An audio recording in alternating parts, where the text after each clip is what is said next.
এখন যদি আপনারা বলেন যে আমরা সবাই ইসলামী রাষ্ট্র ব্যবস্থা চাই, একটা গণভোটের আয়োজন করা হোক, দেখা যাক কারা কারা ইসলামের পক্ষে ভোট দেয়। ঠিক আছে, দেখবেন যদি 80% মানুষও ভোট দেয় যে হ্যাঁ আমরা ইসলামের পক্ষে আছি, আমরা ইসলামী শাসন ব্যবস্থা চাই, আমরা চাই দেশের মধ্যে আল্লাহর বিধান বাস্তবায়িত হোক, ওই যে 20% মানুষ যারা চায় না, ওদের মতটাই প্রাধান্য পাবে এই সিস্টেমের। একটা ঘটনা একটা প্রেক্ষাপটে জন্ম দেয়। কোঠা আন্দোলনের একটা ঘটনা ছিল, একটা ঘটনা, সেটা আজকে দেখেন সার্জিসদেরকে নিয়ে আসছে এই জায়গায়, নিয়ে আসে নাই?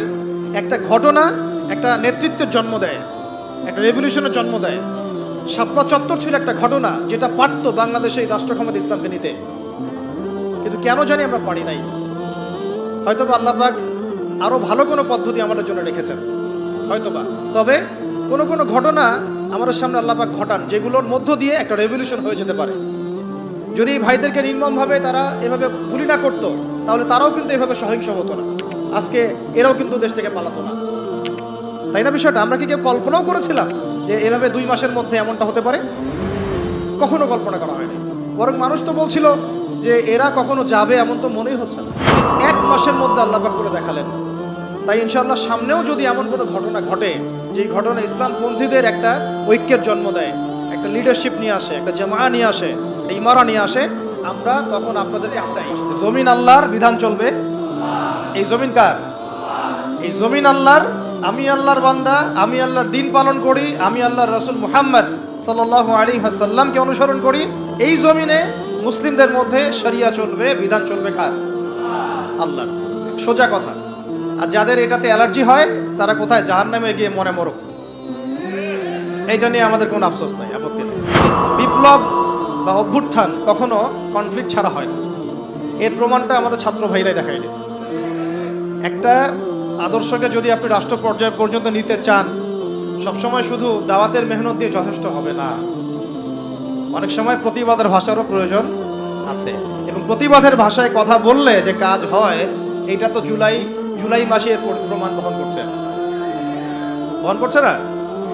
এখন যারা জুলুম করেছে ছাত্র ভাইদের উপরে, এবং ছাত্র ভাইরা যখন এটাকে প্রতিবাদ করেছে, তার একটা দাবি নিয়ে যখন, এক দফা দাবি নিয়ে যখন রাস্তায় নেমেছে, তখন আমরা কি ছাত্র ভাইদেরকে বলেছিলাম যে ছাত্র ভাইরা জঙ্গি? বুকে হাত দিয়ে বলেন তো, কেউ কি বলেছে এই ছাত্র ভাইরা সন্ত্রাসী, এই ছাত্র ভাইরা উগ্র? বলেছে কেউ? কেউ যদি বলে থাকেও, এই কথাটা কি সঠিক হবে না ভুল? এই কথাটা কি ইনসাফ হবে না জুলুম? বরং এই ছাত্র ভাইরা ছিল মাজলুম, তাদেরকে নির্বিচারে গুলি করে হত্যা করা হয়েছে। এর পরবর্তীতে তারা এই পদক্ষেপ নিয়ে রাস্তায় নেমেছে। প্রথমে তো তারা নামে নাই, নেমেছিল না। এখন একটু একটা বিষয় খেয়াল করে দেখেন, গণতান্ত্রিক পদ্ধতিতে এইরকম কনফ্লিক্টগুলোকে কিন্তু আমরা জঙ্গিবাদ, সন্ত্রাসবাদ এগুলো বলি না। বলি? এই গণতান্ত্রিক পদ্ধতিতে এই ধরনের কনফ্লিক্টগুলোকে, এই যে কনফ্লিক্ট বুঝেন কিনা, কনফ্লিক্ট মানে এই যে সংঘর্ষগুলা, এগুলোকে কিন্তু আমরা জঙ্গিবাদ, সন্ত্রাসবাদ, মৌলবাদ বলছি না। কিন্তু এই ছাত্র ভাইদের জায়গায় যদি রাস্তায় আমি, আপনি, ওলামায়ে কেরাম থাকতাম, তাহলে আমাদেরকে তারা বলতো এরা মৌলবাদী, জঙ্গি এবং সন্ত্রাসী। আমরা প্রথমে আগে আলোচনা করি যে, খুব সংক্ষিপ্ত করে আর কি, ইসলামী রাষ্ট্র ব্যবস্থা এটা বলতে আগে কি বোঝায়। ঠিক আছে, একটা একটা করে পয়েন্ট খুব অল্প করে বলবো, মনোযোগ ধরে রাখতে হবে। 1 নাম্বার কথা হচ্ছে, আমাদেরকে আগে বুঝতে হবে ইসলামী রাষ্ট্র কি আর অন ইসলামিক রাষ্ট্র কি। ঠিক আছে, উত্তর অল্প করে বুঝি। ইসলামী রাষ্ট্র বলতে এটা বোঝায় না যে একটা রাষ্ট্রের বেশিরভাগ মানুষ মুসলিম, এটাই ইসলামী রাষ্ট্রের সংজ্ঞা নয়। কথাগুলো বোঝার চেষ্টা করেন। আপনারা এখন এগুলো ফোনে নোট করতে পারেন, ফোনের মধ্যে নোট করতে পারেন, ছবি তুলবেন না, ফোনে নোট করতে পারেন। ইসলামী রাষ্ট্র কাকে বলে? যেই রাষ্ট্রের শাসন ব্যবস্থা শুধুমাত্র আল্লাহ এবং তার রাসূলের বিধান অনুযায়ী পরিচালিত হয়, তাকে বলা হয় ইসলামী রাষ্ট্র। কি বললাম বলেন? ইসলামী রাষ্ট্র কাকে বলে? যেই রাষ্ট্রের শাসন ব্যবস্থা, মানে শাসন ব্যবস্থা বলতে রাজনীতি, অর্থনীতি, সমাজনীতি, শিক্ষানীতি, সংস্কৃতি এবং বাকি যত ক্ষেত্র আছে, প্রতিটা ক্ষেত্র যখন আল্লাহ এবং তার রাসূলের বিধান মাফিক পরিচালিত হবে, তখন তাকে বলা হবে ইসলামী রাষ্ট্র ব্যবস্থা বা ইসলামী হুকুমত বা ইসলামী শাসন ব্যবস্থা। যদি একটা রাষ্ট্রের মধ্যে বেশিরভাগ মানুষ মুসলমান হয়, যেমন আমাদের রাষ্ট্র, বেশিরভাগ মানুষ কি মুসলিম না মুসলিম? কিন্তু সেই রাষ্ট্রে আল্লাহ পাকের বিধান বাস্তবায়িত না হয়, তাহলে আমরা সেটাকে ইসলামী রাষ্ট্র বলতে পারি না। সেটাকে আমরা বলতে পারি মুসলিম প্রধান দেশ। কি বলতে পারি? যেমন বাংলাদেশ একটা মুসলিম প্রধান দেশ, এটা ইসলামী রাষ্ট্র ব্যবস্থার দিকে এখনো যায়নি। আবার কোন একটা রাষ্ট্র যেখানে মুসলিমরা সংখ্যাগরিষ্ঠ নয়, তারপরেও সেই রাষ্ট্রের মধ্যে আল্লাহর বিধান বাস্তবায়িত আছে, সেটা বলবো আমরা ইসলামী রাষ্ট্র। বুঝতে পারছি কথা? যেমন হচ্ছে মদিনা রাষ্ট্র। কোন রাষ্ট্র? নবী সাল্লাল্লাহু আলাইহি ওয়াসাল্লামের সেই মদিনা রাষ্ট্র। সেই মদিনা রাষ্ট্রে মুসলিমরা ছিলেন, আনসার সাহাবীরা ছিলেন, মুহাজির সাহাবীরা ছিলেন। আনসার সাহাবীদের দুইটা গোত্র ছিল, আওস এবং খাজরাজ। অনেকে জানেন, অনেকে হয়তো জানেন না, জেনে নেন। আনসার সাহাবীদের দুইটা গোত্র ছিল, একটা আওস এবং একটা খাজরাজ। তাদেরকে বলা হতো আনসার সাহাবী, যারা মক্কার হিজরতকারী সাহাবীদেরকে আশ্রয় দিয়েছিলেন। তাদেরকে কি বলা হয়? আনসার সাহাবী। আর মুহাজির সাহাবী কারা? যারা মক্কা থেকে হিজরত করে মদিনায় গিয়েছেন। তো আনসার এবং মুহাজিরদেরকে নিয়ে নবী সাল্লাল্লাহু আলাইহি ওয়াসাল্লাম একটা ভ্রাতৃত্বের বন্ধন, ঐক্যের বন্ধন গড়েছেন। এছাড়াও মদিনায় কিন্তু আরো অনেক মানুষ থাকতো, বনু কুরাইজা, বনু কাইনুকা, বনু নাজির, আবার পৌত্তলিকরাও থাকতো সেখানে। কিছু খ্রিস্টানও ছিল, কিছু মূর্তি পূজারীও সেখানে থাকতো, বা আরো কিছু বিধর্মী মানুষও সেখানে থাকতো। মুসলিমরা কিন্তু সংখ্যাগরিষ্ঠ ছিল না। মুসলিমরা সংখ্যাগরিষ্ঠ কিন্তু ছিল না। হবে হয়তো 50-50 পার্সেন্টেজ, হবে তো 50% তাদের, 50% আমাদের, অথবা তাদের 40% আমাদের 60%, অথবা আমাদের 60% ওদের 40%। কিন্তু এমন ছিল না যে আমাদের দেশের মতো 90% মুসলিম, এমন ছিল না মদিনার অবস্থা। এমন ছিল না মদিনার অবস্থা। আমি কি বুঝাতে পারছি ভাই? মদিনার হালতটা কিন্তু আমাদের দেশের মতো এরকম ছিল না যে 90% মুসলিম মদিনায়, বাকি সব অমুসলিম, এমন না। বরং হয়তো 50-50 বা 60-40 বা 40-60।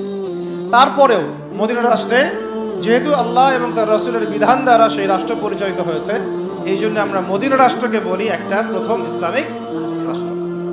মদিনা রাষ্ট্র কি ইসলামিক রাষ্ট্র ছিল, নাকি গণতান্ত্রিক, সেকুলার, বা আমাদের মতো এই মানবরচিত সংবিধানে চলেছে? কোনটা? বুঝে কথা বলেন। মদিনা রাষ্ট্র কি আল্লাহ এবং তার রাসূলের বিধান অনুযায়ী চলেছে? চলে নাই? নাকি গণতন্ত্র দিয়ে চলেছে, ধর্মনিরপেক্ষতা দিয়ে চলেছে, নাকি কমিউনিজম দিয়ে চলেছে, জাতীয়তাবাদ দিয়ে চলেছে, নাকি মানব রচিত সংবিধান দিয়ে চলেছে? কোনটা? এতটুকু তো জ্ঞান আমাদের থাকা উচিত। মদিনা রাষ্ট্র চলেছে আল্লাহ এবং তার রাসূলের বিধান মোতাবেক। যদিও সেখানে আমরা সংখ্যাগরিষ্ঠ নই, তারপরেও বিধান চলেছে কার? আল্লাহ। এই কারণে মদিনা হচ্ছে একটা ইসলামী রাষ্ট্র। কিন্তু পক্ষান্তরে বাংলাদেশের দিকে যদি আমরা তাকাই, এখানে যদিও আমরা 90% মুসলিম, কিন্তু এই দেশটা শাসিত হচ্ছে সেই 70-80-100 বছর থেকে মানব রচিত সংবিধান দিয়ে। এখানে আল্লাহর বিধান বাস্তবায়িত হচ্ছে না, আল্লাহর হুদুদ, আল্লাহর কিসাস, এগুলো বাস্তবায়িত হচ্ছে না, শরিয়া আইন বাস্তবায়িত হচ্ছে না। পক্ষান্তরে তথাকথিত গণতন্ত্র, ধর্মনিরপেক্ষতাবাদ, কমিউনিজম, জাতীয়তাবাদ, এইসব মতবাদগুলো, পশ্চিমা মতবাদগুলো দিয়ে এই দেশ শাসিত হচ্ছে। এই কারণে আমরা এই দেশে সংখ্যাগরিষ্ঠ মুসলিম হলেও এই রাষ্ট্রটাকে আমরা বলতে পারি না যেটা একটা ইসলামিক রাষ্ট্র। বুঝতে পেরেছি? আচ্ছা, তাহলে পার্থক্য বুঝলাম, সংজ্ঞাও জানলাম। ইসলামী রাষ্ট্র কাকে বলে? বলে না, যেই রাষ্ট্র আল্লাহ এবং তার রাসূলের বিধান দ্বারা পরিচালিত হয় তাকে বলা হয় ইসলামী রাষ্ট্র। তাহলে আপনারা নিজেরাই বুঝতে পারবেন যে আমরা আসলে কোন জায়গায় আছি। আমরা কি আদৌ ইসলামী রাষ্ট্রে আছি? আমরা মুসলিম প্রধান দেশে বাস করি। আমরা মুসলিম প্রধান দেশে বাস করি। এখন একটা হাস্যকর কথা শুনেন। হাস্যকর কথা হচ্ছে, ধরেন যে আমার একটা বাড়ি আছে। এই বাড়িতে আপনাদের সবারই তো বাড়ি ঘর আছে, তো যার যার বাড়ি সেখানে তার হুকুম চলে না, নাকি আপনার বাড়ি আমার হুকুম চলে? কোনটা? বাড়ি যার হুকুম তার চলে না। আচ্ছা, এখন ধরেন যে আমরা 10 ভাই একটা এলাকার মধ্যে আছি। এই 10 ভাইয়ের যে মতবাদ বা আদর্শ বা যে মন্তব্য, যেটা মাশওয়ারা, রায়, অন্যদের উপরে সেটা প্রাধান্য পাবে না। আমার বাসায়, আমি আমার বাসায় 10 ভাই নিয়ে আছি। ধরেন আমরা সবাই 10 ভাই, মায়ের পেটের ভাই বা ইমানি ভাই, আর বাকি আছে কিছু অল্প কিছু মানুষ, 2 জন 3 জন 4 জন। এরা কেউ বিধর্মী, কেউ অন্য মতবাদের। তো এইখানে যখন কোনো রায় নিব বা যখন কোনো ফলাফল প্রতিষ্ঠা করব, তখন আমরা কার রায় নিব? ওই 10 ভাইয়ের রায় নিব, নাকি ওই 2-4 জনের রায় নিব? স্বাভাবিকভাবে ওই 10 ভাইয়েরাই প্রাধান্য পাবে, যেহেতু আমি এখানে সংখ্যাগরিষ্ঠ, তাই তো, এবং আমরা আল্লাহর এবং তার রাসূলের বিধান অনুযায়ী চলছি, তাই আমাদের কাছে তো উৎসটাও অভ্রান্ত সত্যের উৎস, এখানে তো বাতিলের কোনো সংমিশ্রণ নাই। তো এখন বাংলাদেশে 90% মুসলিম থাকার পরেও, 90% মুসলিম থাকার পরেও বাংলাদেশের রাষ্ট্র ব্যবস্থায় কোরআনের বিধান বাস্তবায়িত হয় নাই। বাংলাদেশের রাষ্ট্র ব্যবস্থায় আল্লাহর শরিয়া আইন বাস্তবায়িত হয় নাই। বাংলাদেশের শিক্ষা ব্যবস্থায় ইসলামী শিক্ষাকে বাধ্যতামূলক করা হয় নাই। বাংলাদেশের সংস্কৃতির মধ্যে ইসলামী সংস্কৃতিকে বাধ্যতামূলক করা হয় নাই। বাংলাদেশের অর্থনীতির মধ্যে সুদবিহীন ইসলামী অর্থনীতি বাস্তবায়িত করা হয় নাই। বাংলাদেশের রাজনীতির মধ্যে ইসলামী কোরআন এবং সুন্নাহ ভিত্তিক ইসলামিক যে রাজনীতি, নবী সাল্লাল্লাহু আলাইহি ওয়াসাল্লামের যে রাজনীতি, এটাকে বাধ্যতামূলক করা হয় নাই। ব্যাপারটা হাস্যকর না? আমার ঘর, আমার জমিন, আমার দেশ, আমার মাটি, আমরাই সংখ্যাগরিষ্ঠ, আর আমাদের ধর্মেই এখানে উপেক্ষিত। কি বুঝতে পারছেন না? ঘর আমার, বাড়ি আমার, এলাকা আমার, আমরা মুসলিম, সংখ্যাগরিষ্ঠ আমরা, তারপরেও আমাদের দেশে আল্লাহ এবং তার রাসূলের আইন বাস্তবায়িত হয় নাই। সংবিধানের মধ্যে ইসলাম স্থান পায় নাই। রাষ্ট্র ধর্ম ইসলাম হবে কিনা ভোটাভুটি করতে হয়, সংবিধানে বিসমিল্লাহ থাকবে কিনা ভোটাভুটি করতে হয়। সুবহানাল্লাহ, আস্তাগফিরুল্লাহ, লা হাওলা ওয়ালা কুওয়াতা ইল্লা বিল্লাহিল আলিয়্যিল আযীম। তাহলে দেখেন, চিন্তা করেন কত বড় ধোঁকাবাজি, কত বড় প্রতারণা আমাদের সাথে। 90% মুসলিম আমি, তাহলে তো আমার কথা এখানে দাপটের সাথে মানতে হবে নাকি? কথা তো খুব সিম্পল। আমার জায়গা, আমার জমি, আমার দেশ, আমার বাড়ি, আমার জাতি, আমরা মুসলিম, তাও আবার সংখ্যাগরিষ্ঠ, তারপরে আমরা দাসত্ব করতেছি পশ্চিমাদের। তারপরেও রাজনৈতিক ক্ষেত্রে আমরা দাসত্ব করতেছি পশ্চিমা তথাকথিত গণতন্ত্রের, আব্রাহাম লিঙ্কন যে ধর্মের প্রবক্তা আর কি, তারপরে কমিউনিজমের, তারপরে সেকুলারিজমের, ধর্মনিরপেক্ষতাবাদের, জাতীয়তাবাদের, এইসবের দাসত্ব করতেছি আমরা। আমরা আবার অর্থনৈতিক জীবনে এসে সুদের দাসত্ব করতেছি। আমরা আবার শিক্ষা ক্ষেত্রে এসে সেকুলার শিক্ষা ব্যবস্থার দাসত্ব করতেছি। সমাজ ব্যবস্থায় এসে যত রকম কুফরি, শিরক এবং জাহালাত, এগুলোর দাসত্ব করতেছি। আমরা আবার ব্যক্তি জীবনে এসে দেখা যাচ্ছে, হ্যাঁ, ব্যক্তি জীবনে এসে কেউ কেউ ধর্ম পালন করছি, তাও সেটা মসজিদের ভিতরে, হয়তো নামাজ, রোজা, হজ, যাকাত, তাসবিহ, তাহলিল, জিকির, আজকার, এইটুকু সীমাবদ্ধ। ইসলামকে যখন আমরা বলছি ইসলাম শিক্ষায় থাকবে, সমাজে থাকবে, সংস্কৃতিতে থাকবে, অর্থনীতিতে থাকবে, রাজনীতিতে থাকবে, তখন তারা আমাদেরকেই আবার বলছে আমরাই জঙ্গি, সন্ত্রাসী, মৌলবাদী। কত বড় প্রতারণা আমাদের সাথে করা হচ্ছে বা হয়েছে, এটা কি বুঝতে পারছেন কিনা? সবাই বুঝবেন এই কথাগুলো, আমি জানি। যাদের বোঝার তারা বুঝেন, তারা বুঝলেই হবে আর কি। বাংলাদেশ ইসলামী শাসন ব্যবস্থা গরু ছাগল দিয়ে হবে না। বুঝাতে পারছে কিনা? এটা মানে খুব উঁচু লেভেলের একটা ইবাদত। এই কারণে দেখা যাবে এটা প্রতিষ্ঠিত করার জন্য খুব বুদ্ধিদীপ্ত প্রজন্ম লাগবে, বুদ্ধিদীপ্ত একটা তরুণ প্রজন্ম লাগবে, এবং ওলামায়ে কেরামের সোহবত, দুটো একসাথে যখন হবে ইনশাআল্লাহ হয়ে যাবে। তাহলে ইসলামের রাষ্ট্র ব্যবস্থা কাকে বলে এটা বুঝলেন, এবং আমাদের সাথে কি ধোঁকাবাজি হয়েছে এটা বুঝলেন। এখনো দেখেন, এখন যদি আপনারা বলেন যে আমরা সবাই ইসলামী রাষ্ট্র ব্যবস্থা চাই, একটা গণভোটের আয়োজন করা হোক, দেখা যাক কারা কারা ইসলামের পক্ষে ভোট দেয়। ঠিক আছে, দেখবেন যদি 80% মানুষও ভোট দেয় যে হ্যাঁ আমরা ইসলামের পক্ষে আছি, আমরা ইসলামী শাসন ব্যবস্থা চাই, আমরা চাই দেশের মধ্যে আল্লাহর বিধান বাস্তবায়িত হোক, ওই যে 20% মানুষ যারা চায় না, ওদের মতটাই প্রাধান্য পাবে এই সিস্টেমের মধ্যে। তারা আমাদের মতকে প্রাধান্য দিবে না। আর যদিও কেউ দিতে চায়, তখন দেখা যাবে ভারত, পশ্চিমা শক্তি, এগুলো আমাদের উপর আক্রমণ করে বসবে। তো এই যে একটা ধোঁকাবাজি, এই যে একটা প্রতারণা আমাদের সামনে চলছে, এইখান থেকে জাতিকে বের করতে হবে। কথা হবে একটাই, যে জমিন আল্লাহর, বিধান চলবে। এই জমিন কার? এই জমিন আল্লাহর। আমি আল্লাহর বান্দা, আমি আল্লাহর দিন পালন করি, আমি আল্লাহর রাসূল মুহাম্মদ সাল্লাল্লাহু আলাইহি ওয়াসাল্লামকে অনুসরণ করি। এই জমিনে মুসলিমদের মধ্যে শরিয়া চলবে, বিধান চলবে কার? আল্লাহর। সোজা কথা। আর যাদের এটাতে অ্যালার্জি হয়, তারা কোথায়? জাহান্নামে গিয়ে মরে মরুক। এইটা নিয়ে আমাদের কোনো আফসোস নাই, আপত্তি নেই। তারা যদি ভালোই ভালোই মেনে নেয় তো আলহামদুলিল্লাহ, না মানলে আমরা দাওয়াতের কাজ তো করতে থাকবোই। আর যদি তারা আমাদের উপর জুলুম করতে আসে, আমরাও প্রতিবাদের ভাষা বেছে নেব ইনশাআল্লাহ। কারণ বিপ্লব বা অভ্যুত্থান কখনো কনফ্লিক্ট ছাড়া হয় না। এর প্রমাণটা আমাদের ছাত্র ভাইরাই দেখাই দিয়েছে। একটা আদর্শকে যদি আপনি রাষ্ট্র পর্যায় পর্যন্ত নিতে চান, সবসময় শুধু দাওয়াতের মেহনত দিয়ে যথেষ্ট হবে না, অনেক সময় প্রতিবাদের ভাষারও প্রয়োজন আছে। এবং প্রতিবাদের ভাষায় কথা বললে যে কাজ হয়, এটা তো জুলাই মাসে এর প্রমাণ বহন করছে না? এখন যারা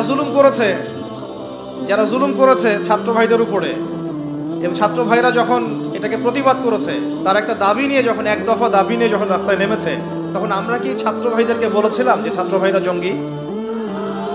বুকে হাত দিয়ে বলেন তো, কেউ কি বলেছে এই ছাত্র ভাইরা সন্ত্রাসী, এই ছাত্র ভাইরা উগ্র? বলেছে কেউ? কেউ যদি বলে থাকেও, এই কথাটা কি সঠিক হবে না ভুল? এই কথাটা কি ইনসাফ হবে না জুলুম? বরং এই ছাত্র ভাইরা ছিল মাজলুম, তাদেরকে নির্বিচারে গুলি করে হত্যা করা হয়েছে। এর পরবর্তীতে তারা এই পদক্ষেপ নিয়ে রাস্তায় নেমেছে। প্রথমে তো তারা নামে নাই, নেমেছিল না।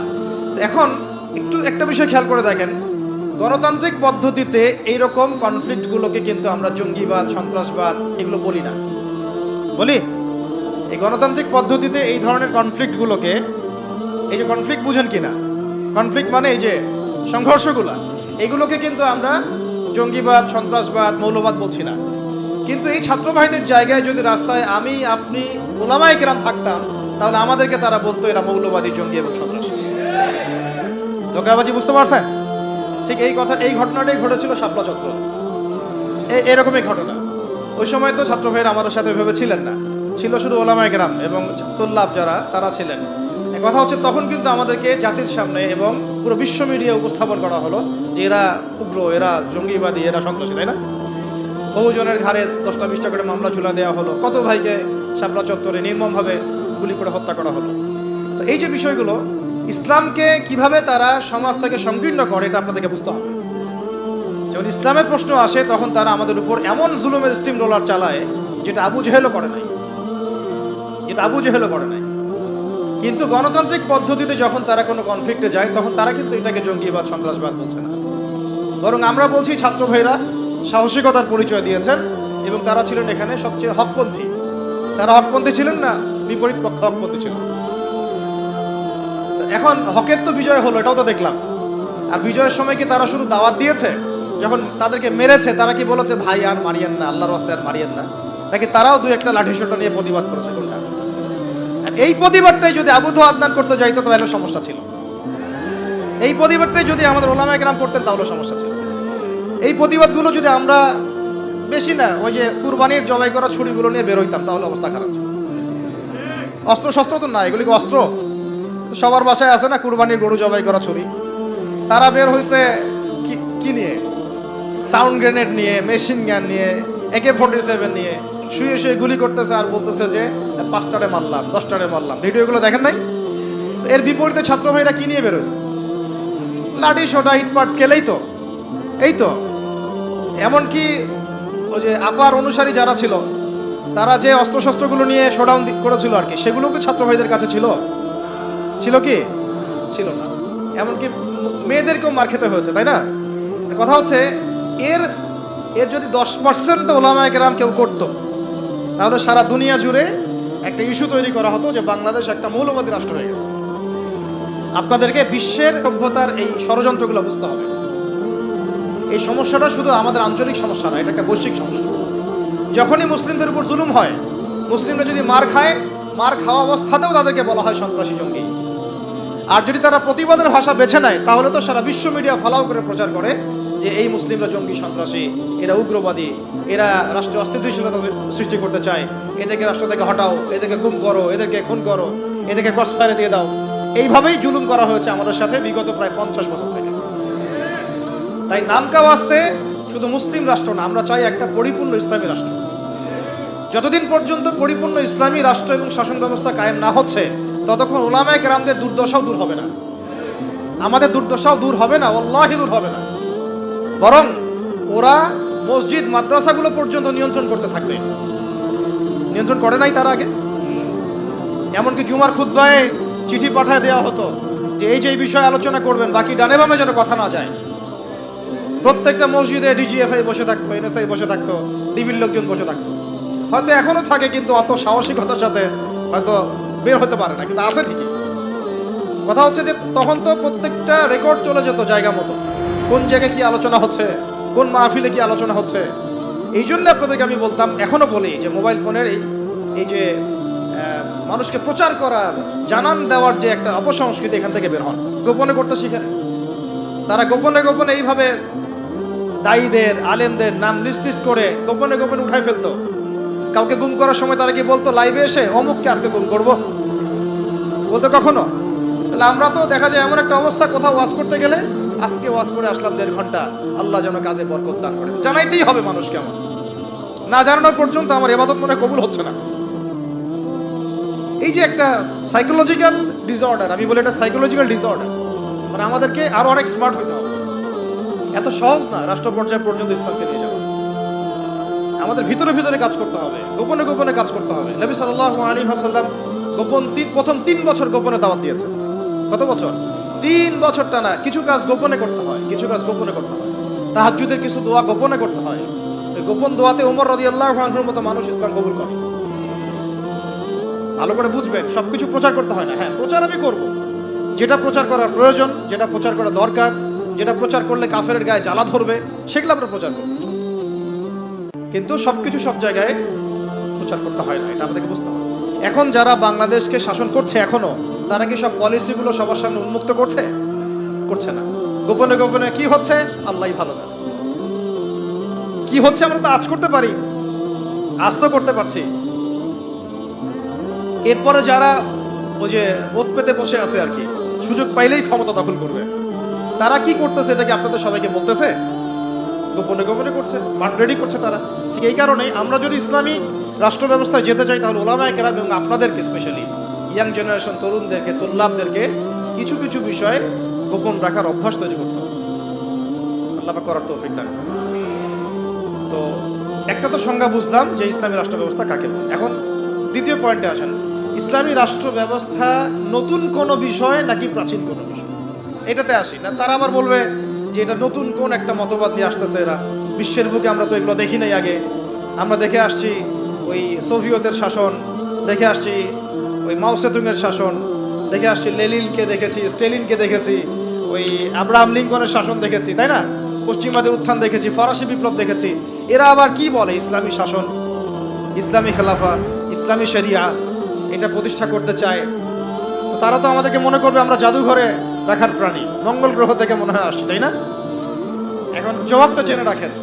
জবাব হচ্ছে, পৃথিবীর প্রথম মানুষ ছিলেন একজন নবী। বলেন কি বললাম? পৃথিবীর প্রথম মানুষ ছিলেন একজন, কি নাম?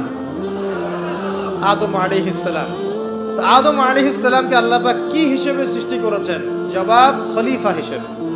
কি হিসেবে? ওয়াইজ ক্বালা রাব্বুকা লিল মালায়েকা ইন্নী জাইলুন ফিল আরদি খলিফা। স্মরণ করুন হে নবী সেই সময়ের কথা যখন আমি ফেরেশতাদেরকে বলেছিলাম যে আমি পৃথিবীতে আমার খলিফা পাঠাতে চাই। আমরা দুনিয়াতে কার খলিফা? খলিফা মানে কি সেটাও আমাদের জানা উচিত। ঘুম পাচ্ছে? ঘুম পাচ্ছে কি? একটু জেগে থাকেন। এরকম বহু রাতের পর রাত না ঘুমায় কাটাতে হবে, তারপরে দিন কায়েম হবে। এমন আমার তো মনে হয় বিগত 3-4 বছরে আমরা 4 মাসও টানা রাত্রেবেলা মনে হয় শান্তিতে ঘুমাই নাই এখন। ঠিক আছে, ঘুম কমাতে হবে, পরিশ্রম বাড়াতে হবে, মেহনত বাড়াতে হবে, খাওয়া কমাতে হবে। এরকম ভুঁড়ি বানানো যাবে না। শরীর চর্চা করতে হবে, কসরত করতে হবে। ঠিক আছে, শক্তিশালী হতে হবে মানসিকভাবে, শারীরিকভাবে, ইমানের দিক থেকে, আমলের দিক থেকে। এত দুর্বল হলে চলবে না। বুঝতে পারছি ভাই? সাহাবীদের জীবনীগুলো পড়েন, নবী সাল্লাল্লাহু আলাইহি ওয়াসাল্লাম সিরাতটা পড়েন, দেখেন কিভাবে তারা কষ্ট করেছেন দিনের জন্য, কি পরিমাণ কষ্ট করেছেন। এটা নিয়ে ইনশাআল্লাহ আরেকদিন আলোচনা করব। উহুদের যুদ্ধের ঘটনা যদি পড়েন, দেখবেন সাহাবীরা কিভাবে কষ্ট করেছেন, কিভাবে কষ্ট করেছেন। 40টা 50টা তরোয়ারের আঘাত গায়ে নিয়েও নবী সাল্লাল্লাহু আলাইহি ওয়াসাল্লামকে কাঁধে করে উহুদের পাহাড়ে উঠেছেন তালহা রাদিয়াল্লাহু আনহু। নবীজি বলেছেন, তোমরা যদি কোনো জীবন্ত শহীদকে দেখতে চাও, এই তালহাকে দেখো, সে বেঁচে আছে কিন্তু শহীদ হয়ে গেছে। সুবহানাল্লাহ। তো সাহাবীদের মতো ওই রকম ত্যাগের মানসিকতা। দিন মানেই কুরবানি। দিন মানে কি? জানের কুরবানি, মালের কুরবানি, সময়ের কুরবানি। একদিন 1 ঘন্টা 2 ঘন্টা বসে থাকলে মানুষের মনে হয় যে বাপরে বাপ কি করে ফেললাম। আমরা এমনও গিয়েছে যে একজন ওস্তাদের সাথে সাক্ষাৎ করার জন্য সারাদিন বসে আছে, ওস্তাদ ব্যস্ত, বের হতে পারছেন না রুম থেকে, একজনের পর একজন আসছেন। অনেকে তো এমন হয়েছে, আপনার এসো আরবি শিখি কিতাব পড়েছেন না আবু তাহের মেজবা সাহেবের, অনেকে তার সাথে দেখা করতে যায়, সিরিয়াল না পেয়ে বাসা চলে আসে। তিনি এত ব্যস্ত কাজে, উম্মার ফিকির এত বেশি ব্যস্ত কাজ করছেন, তার খাদেম গিয়ে তাকে বলারও সাহস পান না যে একজন দেখা করতে আসছেন আপনার সাথে। তো কুরবানি ছাড়া দিন প্রতিষ্ঠিত হবে না।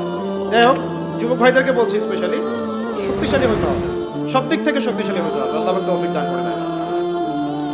এখন আপনাদেরকে আমি বলছিলাম যে দেখুন, প্রথম যে মানুষকে আল্লাহ পাক পৃথিবীতে পাঠিয়েছেন, যিনি একজন নবী, তাকে আল্লাহ পাক খলিফা বলেছেন। কি বলেছেন? খলিফা মানে কি এইটা আপনাদেরকে একটু বলি। সফরে প্রতিনিধি, রাইট? সফরে বের হওয়ার সময় একটা দোয়া পড়ি না আমরা, সুবহানাল্লাযী সাখখারা লানা হাযা ওয়া মা কুন্না লাহু মুকরিনিন ওয়া ইন্না ইলা রাব্বিনা লামুনকালিবুন। এই দোয়াটার একটা অংশে আছে আল্লাহুম্মা আনতা সাহিবু ফিস সাফারি, আল্লাহ এই সফরে তুমি আমার সাথী, আমার সাহেব, ওয়াল খলিফাতু ফিল আহলি ওয়া মালি, আর আল্লাহ তুমি আমার পরিবারের, মানে আহালের এবং মালের খলিফা। সুবহানাল্লাহ। খলিফা মানে আল্লাহ আমি তো বাসায় নাই, আমি তো সফরে বের হয়ে গেলাম, আমার বাসার, আমার আহাল, আমার মালের দেখাশোনাকারী খলিফা, তত্ত্বাবধায়ক এবং প্রতিনিধি হচ্ছে তুমি আল্লাহ। খলিফা মানে কি? যিনি একজনের অবর্তমানে আরেকজনের ওই দায়িত্বটাই পালন করেন। তো যদি আমরা পৃথিবীতে আল্লাহর খলিফা হই, তাহলে এই দুনিয়াতে আমাদের দায়িত্ব কি? আল্লাহর বিধান কায়েম করা না?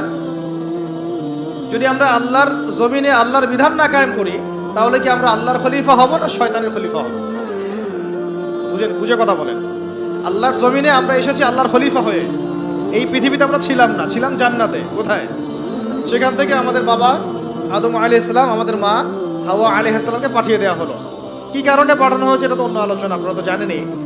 সাথে ইবলিসকেও পাঠানো হয়েছে। কাকে? ইবলিসকে। এই কনফ্লিক্ট চলছে, কিয়ামত পর্যন্ত চলবে। আর মানুষের হায়াত অল্প, ইবলিসের হায়াত আবার কিয়ামত পর্যন্ত, তাই না? এখন তার মিশন হচ্ছে মানুষকে সে জাহান্নামে নিয়ে যাবে। আর আদম আলাইহিস সালাম, হাওয়া আলাইহিস সালাম যখন পৃথিবীতে এসেছেন, তখন থেকে নিয়ে এই জমিনে আল্লাহ পাকের খলিফা কারা ছিলেন? আমাদের পিতা, আমাদের মাতা নন? তারপরে তার সন্তান, তার সন্ততি নন? এখন যদি আমরা আল্লাহর জমিনে এসে আল্লাহর বিধান বাস্তবায়ন না করি, তাহলে কি আমরা আল্লাহর খলিফা হতে পারবো না শয়তানের খলিফা হব? কেউ যদি আল্লাহর জমিনে আল্লাহর নাজ নেয়ামত ভোগ করে শয়তানের দাসত্ব করে, শয়তানের বিধান বাস্তবায়ন করে, সে কি আদৌ আল্লাহর খলিফা না শয়তানের খলিফা? কারণ আপনারা আমাকে বলেন, এই পুরো বিশ্ব সিস্টেমে যারা আল্লাহর আকাশের নিচে আল্লাহর বাতাস নিয়ে আল্লাহর রিজিক ভোগ করে, আল্লাহর দেওয়া হায়াত ভোগ করে, হ্যাঁ, আল্লাহর দেওয়া নাজ নেয়ামত ভোগ করে, আল্লাহরই জমিনে আল্লাহর বিধান বাদ দিয়ে শয়তানের, তাগুতের, কাফেরের বিধান বাস্তবায়ন করছে, তারা কি আদৌ আল্লাহর খলিফা? তারা কি আদৌ আল্লাহর খলিফা? আর তাদের ওই সিস্টেমটা কি আদৌ খিলাফা সিস্টেম? হ্যাঁ, যেহেতু তারা খলিফা নন, তাহলে তাদের সিস্টেমও তো খিলাফা সিস্টেম হওয়ার প্রশ্নই ওঠে না। বরং ওই সিস্টেমের নাম আল্লাহ পাক বলেছেন তাগুত। কি নাম? তাগুতি সিস্টেম। কি সিস্টেম? তাগুতি সিস্টেম। তাগুতি সিস্টেম মানে যারা শয়তানের দাসত্ব করে, প্রবৃত্তির দাসত্ব করে, মন গড়া বিধান রচনা করে, এগুলোকে বলা হয় তাগুত। কি বলা হয়? আর এই তাগুতকে আল্লাহ পাক কুফরি করতে বলেছেন। তাগুতের সাথে আমাদেরকে, আল্লাহ মুমিনদেরকে বলেছেন, তোমরা তাগুতের সাথে কুফরি করো এবং আল্লাহর প্রতি ঈমান নিয়ে আসো। তাগুতের সাথে কুফরি না করে কেউ আল্লাহর প্রতি ঈমান আনতে পারবে না। ফামান ইয়াকফুর বিত-তাগুত ওয়া ইউমিন বিল্লাহ ফাকাদ ইসতামসাকা বিল উরওয়াতিল উসকা। সূরা বাকারার 256 নম্বর আয়াতটা পড়ে দেখুন। আল্লাহ পাক বলেছেন, তোমরা যারা তাগুতের সাথে কুফরি করে এবং আল্লাহর প্রতি ঈমান নিয়ে আসে, তারা একটা শক্ত হাতল ধরেছে, যেটা কখনো ছিন্ন হওয়ার নয়। তাহলে আমাদের কাজ তাগুতের সাথে কুফরি করা। কুফরি মানে কি? অস্বীকার করা। আমরা কি শয়তানকে স্বীকার করব না অস্বীকার করব? তাগুত এক প্রকার শয়তান, আমরা কি তাকে স্বীকার করব না অস্বীকার করব? তাহলে আল্লাহর জমিনে যারা আল্লাহর বিধান বাস্তবায়ন করছে না, তারা কি আল্লাহর খলিফা না তাগুত? তাহলে তাগুতের দাসত্ব করলে আমি গুনাহগার হব না? আমি যদি তাগুতের বাধ্য হয়ে তারা আমার উপর জুলুম করছে, এটা একটা সুরত, আর আমি তাকে নসিহত করছি না, পরিবর্তনের কোনো চেষ্টাও করছি না, কোনো মেহনতও করছি না, তাহলে কি আমি আল্লাহর কাছে দায়মুক্ত হতে পারবো? বুঝতে পারছি কথা? একটা সুরত তো হচ্ছে কাফের, তাগুত অনেক শক্তিশালী, আমাদের উপরে জুলুম করছে, নির্যাতন করছে, ওই মাক্কি যুগের মতো, নবী সাল্লাল্লাহু আলাইহি ওয়াসাল্লাম যখন মক্কায় ছিলেন তখনকার যুগের মতো। সেটা একটা সুরত। তখনও তারপরেও দাওয়াত চলেছে, তাবলীগ চলেছে, হক স্পষ্ট করা হয়েছে, ইজহার করা হয়েছে, মার আসলে সবর করা হয়েছে। এটা তো একটা চেষ্টা ছিল, বিপ্লব ছিল সমাজটাকে পার্থক্য করে দেওয়ার। এখন আমরা যদি সেটাও না করি আর ওই তাগুতকে পরিবর্তনের চেষ্টাও না করি, তাহলে কি আমরা আল্লাহর কাছে কালকে আমাদের মাঠে পার পেয়ে যাবো কি? ওজোর কোনো থাকবে? তাই আমাদের অবশ্যই উচিত ইসলামী রাজনীতিতে অংশগ্রহণ করা। সেটা কোন সুরতে হবে সেটা আলাদা আলোচনা, সেটা কিভাবে হবে সেটা আলাদা আলোচনা, কিন্তু পলিটিক্যাল ভিউ এবং ভিশন থাকতে হবে। যেইভাবে আমরা মসজিদ, মাদ্রাসা, মক্তব এই বিষয়গুলো পরিচালনা করি, যেইভাবে আমরা নামাজের ইমামতি করি, যেইভাবে আমরা ওয়াজ মাহফিলের প্যান্ডেলে বসি, যেভাবে আমরা লেকচার দেই, যেভাবে আমরা মানুষকে নসিহত করি, এইভাবে আমাদেরকে অর্থনীতি, শিক্ষা, সংস্কৃতি এবং রাজনীতির দায়িত্ব নিতে হবে কি না? নিতে হবে। এবং এই দায়িত্ব নেওয়ার সবচেয়ে যোগ্য মানুষ তারাই যারা ওলামায়ে কেরাম। এই দায়িত্ব নেওয়ার সবচেয়ে যোগ্য মানুষ কারা? ধরেন এখানে 10 জন, এটা আরেকটা আফসোসের কথা ভাই, এই অংশটা বুঝতে হবে। এখানে ধরেন 10 জন ভাই বসে আছেন, কেউ আলেম নন, জেনারেল লাইনের ছাত্র, তালেবে ইলম নন, আমরা তালেবে ইলম বলতে যা বুঝাই সেটাও নন। আর 2 জন ভাই আছেন আমাদের এখানে আলেম, মাশাআল্লাহ। নামাজের আজান দেওয়া হলো, একামত এবং ইমামতি হবে। তো একামত, আজান এবং ইমামতি এই তিনটা কাজ কি আমি ওই 10 জন ব্যক্তিকে দিব না ওই 3 জন ব্যক্তিকে দিব?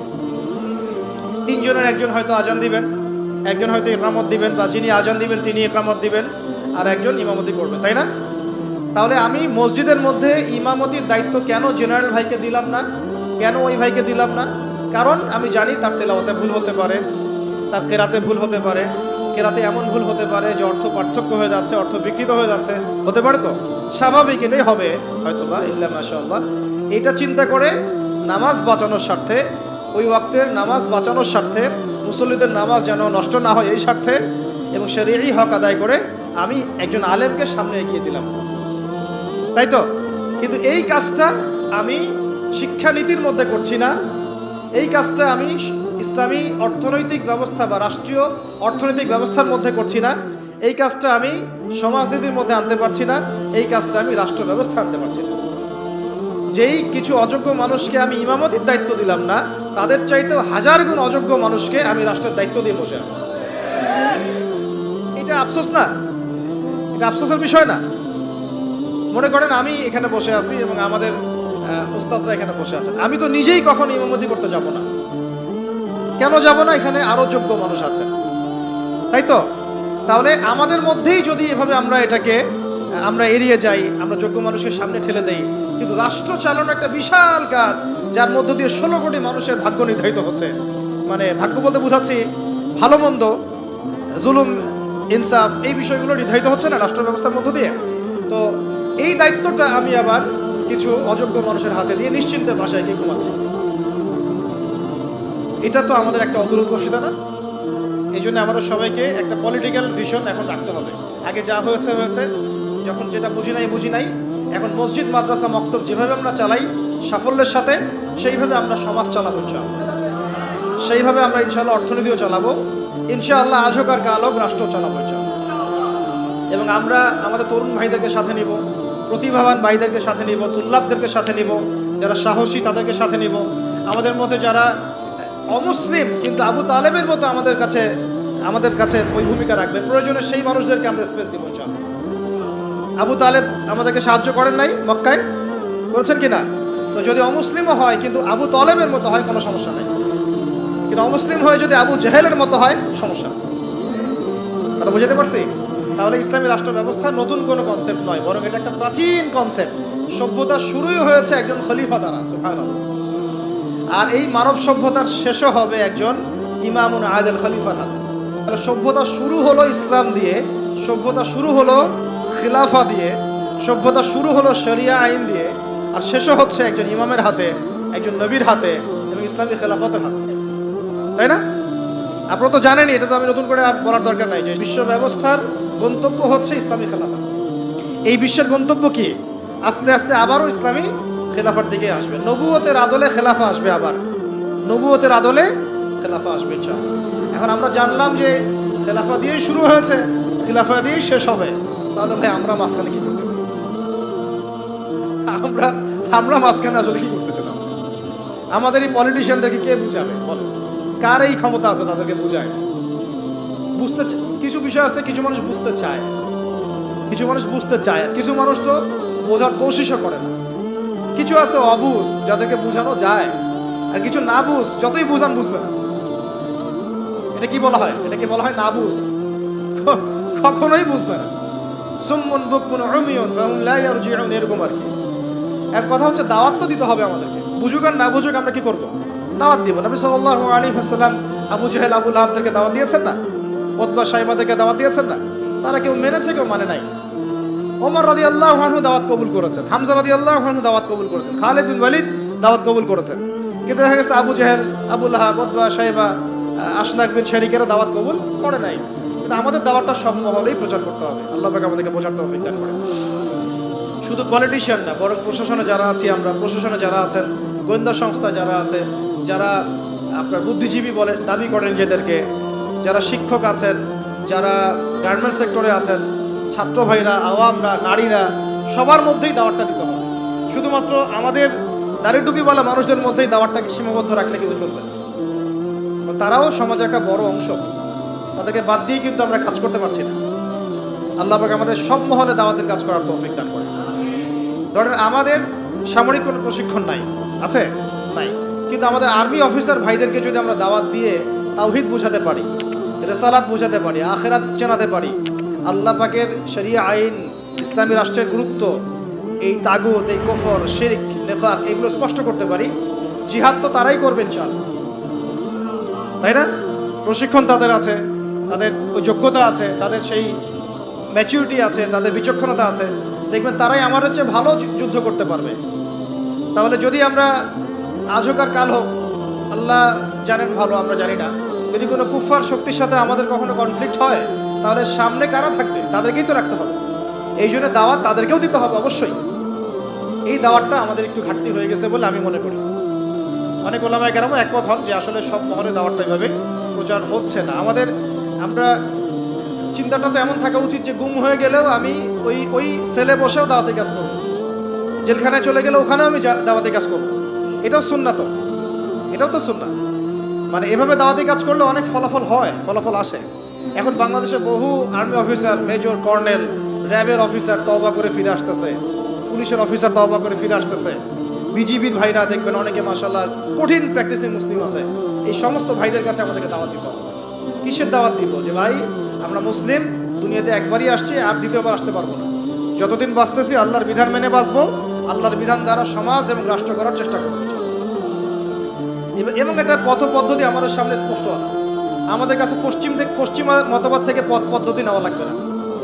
আমাদের কাছে পথ পদ্ধতি একদম স্পষ্ট, রূপরেখা আমাদের কি স্পষ্ট আছে। আমাদের গোপন কোনো এজেন্ডা নাই, আমাদের এজেন্ডা একদম স্পষ্ট। আমাদের সামনে নবী সাল্লাল্লাহু আলাইহি ওয়াসাল্লামের উসওয়াতুল হাসানা আছে এবং তার সিরাত মোবারক আমাদের সামনে আছে। ওইটা ধরে ধরে আমরা পথ চলবো ইনশাআল্লাহ। দেখবেন ইনশাআল্লাহ তাআলা একদিন না একদিন আল্লাহ পাকের জমিনে আল্লাহর দিন কায়েম হবে ইনশাআল্লাহ। আল্লাহ পাক আমাদের সবাইকে ওই কাফেলায় যেন কবুল করে না। এখন এটা যে প্রাচীন মতবাদ এটা বুঝলাম তো, আর আপনারা আমাকে উত্তর দেন দেখি। অনেক তো বলে ফেললাম। এখন নূহ আলাইহিস সালাম কি আল্লাহর খলিফা ছিলেন না? তিনি কি কোনো শয়তানি মতবাদ চালু করেছিলেন? নাউযুবিল্লাহ। ইব্রাহিম আলাইহিস সালাম তিনি কি মানব রচিত আইন চালু করেছিলেন? নবী মূসা আলাইহিস সালাম, ঈসা ইবনে মারইয়াম, আমাদের নবী মুহাম্মদ সাল্লাল্লাহু আলাইহি ওয়াসাল্লাম তিনি কি মানব রচিত বিধান চালু করেছিলেন নাকি আল্লাহর বিধান দ্বারা রাষ্ট্র পরিচালনা করেছিলেন? আর আমাদের সমাজের মানুষরা এতই পাক্কা মুসলমান, মাশাআল্লাহ, এত পাক্কা মুসলমান যে নামাজের পদ্ধতিতে সে এক চুল ছাড় দিতে চায় না। একদম 100% সুন্নাহ মাফিক নামাজ পড়তে হবে তার, সহিহ নামাজ। ঠিক আছে? সহিরও তো অনেক ধরন আছে, ভেরিয়েন্ট আছে, কিছু আছে আবার সহিহ সুরতেই জয়ীফ। ঠিক আছে, বলতেছে সহিহ, ওইটাই যে আবার একটা জয়ীফ আকিদা, ওটা সে বুঝতে পারতেছে না। ওইটা আলোচনা না আমাদের। কথা হচ্ছে আমরা নামাজের ক্ষেত্রে দেখা যায় অনেক সময় খুব সতর্ক যে 100% আমি নবী সাল্লাল্লাহু আলাইহি ওয়াসাল্লামের সুন্নাহ মাফিক নামাজ পড়তে হবে। কিন্তু সেই নবী মুহাম্মদ সাল্লাল্লাহু আলাইহি ওয়াসাল্লামের সুন্নাহ মোতাবেক শিক্ষা ব্যবস্থা করা যায় না, তারপরে সংস্কৃতি সাজানো যায় না, ওই নবীর সুন্নাহ অনুযায়ী অর্থনীতি সাজানো যায় না, ওই নবীর সুন্নাহ অনুযায়ী রাষ্ট্র সাজানো যায় না, রাজনীতিও করা যায় না। এই যে একটা জাহালাত, দেখেন কত মুসলিম, কত পাক্কা মুসলমান আমরা। আমাদের চেয়ে বড় মুসলমান কি আছে নাকি পৃথিবীতে কোথাও? বলেন, যারা ব্যক্তি জীবন একদম চুল ছেঁড়া সুন্নতের অনুসরণ করতে চায়, নামাজে, রোজায়, হজে, জাকাতে, এমনকি যারা তাগুত, যারা কুফফারদের দাসত্ব করে, যারা ভারতের দালালি করেছে, যারা পশ্চিমাদের দাসত্ব করেছে, এরাও যদি উমরা করতে যায় আমাদের কাছেই মাসালা জিজ্ঞাসা করবে, এই মাসালাটাকে এইভাবে, ওইটাকে এইভাবে, এটা কি এমন করে, সেটা কি এমন করে, ওইখানে সে কোনো ছাড় দিতে রাজি না। বিষয়টা তাই না? কিন্তু সেই ব্যক্তি যখন আবার অফিসে বসছে, চেয়ারে, ব্যাংকের চেয়ারে বসছে, সুদ আর সুদ, সুদ আর সুদ, সুদ আর সুদ। ওই ব্যক্তি যখন সমাজের নেতা, তখন দেখবেন দুনিয়ার সব মানবরচিত বিধান দিয়ে সে সমাজ পরিচালনা করার চেষ্টা করতেছে। ওই ব্যক্তি সাংস্কৃতিক অঙ্গনে দেখেন ভারতীয় সংস্কৃতি, বিজাতীয় সংস্কৃতি, পশ্চিমা সংস্কৃতি দাসত্ব করে। ওই ব্যক্তি আবার দেখেন রাজনীতি করতে গিয়েছে, সব ওই জাতীয়তাবাদ, না হলে ওই গণতন্ত্র, না হলে ওই কি কমিউনিজম, আর ওই যে তথাকথিত একটা আছে ধর্মনিরপেক্ষতাবাদ, চার ধর্ম মিলেই এক। নাউযুবিল্লাহি মিন যালিক। এগুলো নিয়ে, এই মতবাদগুলো নিয়ে আরেকদিন কথা বলবো ইনশাআল্লাহ। এগুলো প্রত্যেকটা মতবাদের মধ্যেই মারাত্মক রকমের কিছু কিছু কুফর আছে, মুশরিক আছে। আর ডেমোক্রেসি বলতে তারা যেটা বোঝাচ্ছে, আর প্রকৃত ডেমোক্রেসি আসলে এমন নয়। তারা যেটা চর্চা করছে এটা হচ্ছে একটা তথাকথিত গণতন্ত্র, এটা প্রকৃত গণতন্ত্র নয়। যদি আপনি প্রকৃত গণতন্ত্রের উদাহরণ নিতে চান, যে জনগণের উপর ন্যায় বিচার করা হবে, তাদের অধিকার নিশ্চিত করা হবে, তাহলে সবচেয়ে জাজল্যমান দৃষ্টান্ত হচ্ছে মদিনা রাষ্ট্র, নবী সাল্লাল্লাহু আলাইহি ওয়াসাল্লামের মদিনা রাষ্ট্র। ওখানে কি জনগণের উপর জুলুম হয়েছে? জনগণ মত প্রকাশ করে নাই, মত প্রকাশে স্বাধীন ছিল না। এমনকি উমর রাদিয়াল্লাহু আনহুর মতো মানুষ দাঁড়িয়ে খুতবা দিচ্ছেন, একজন মিম্বরের সামনে থেকে বলে বসলেন যে আপনার গায়ে দুইটা জামা কেন, আমাদের গায়ে একটা জামা।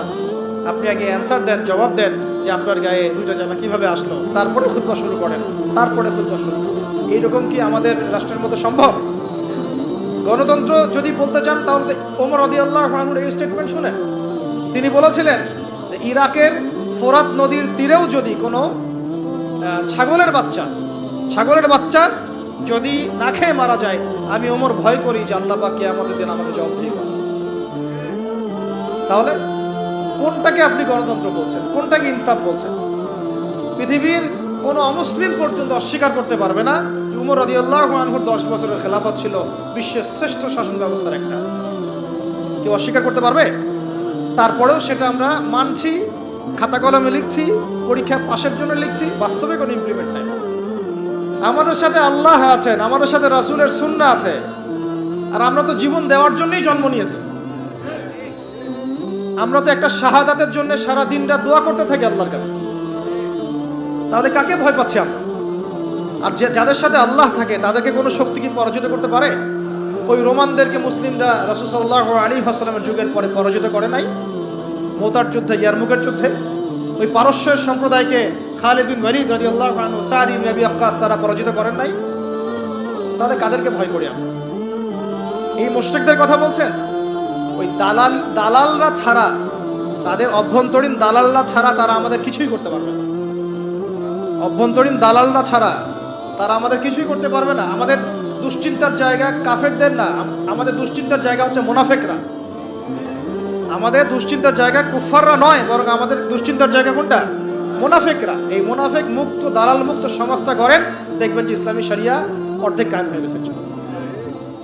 কিন্তু এটাও তো আমরা ব্যর্থ হলাম। এখন পর্যন্ত দেখছি যে সব জায়গায় তারা ঘুরে বেড়াচ্ছে, তাই না? সবার আগে উচিত ছিল এই কিসাসগুলো বাস্তবায়ন করা। তো কিসাস শব্দই তো মানুষ শুনে নাই, বুঝে না, জানে না। নামাজ জিজ্ঞাসা করলে নামাজ বুঝে, রোজা বললে রোজা বুঝে, সওম বললে সওম বুঝে, যাকাতও হয়তো বুঝে কিছুটা, সালাত বুঝে, তারাবি বুঝে, কিসাস বুঝে। কিসাস মানে মুগ্ধকে যে হত্যা করেছে তাকেও হত্যা করতে হবে, নাম কিসাস। এই ভাষায় কথা বলা দরকার ছিল আমাদের। খুনের বিচার, এইসব শব্দ বাদ দেন। শব্দগত বিপ্লবের দরকার, শব্দগত বিপ্লবের দরকার আছে, ভাষাগত আদর্শের বিপ্লবের দরকার আছে। ওরা একটা শব্দ বলবে, আমাদেরকে কাউন্টার শব্দ বলতে হবে।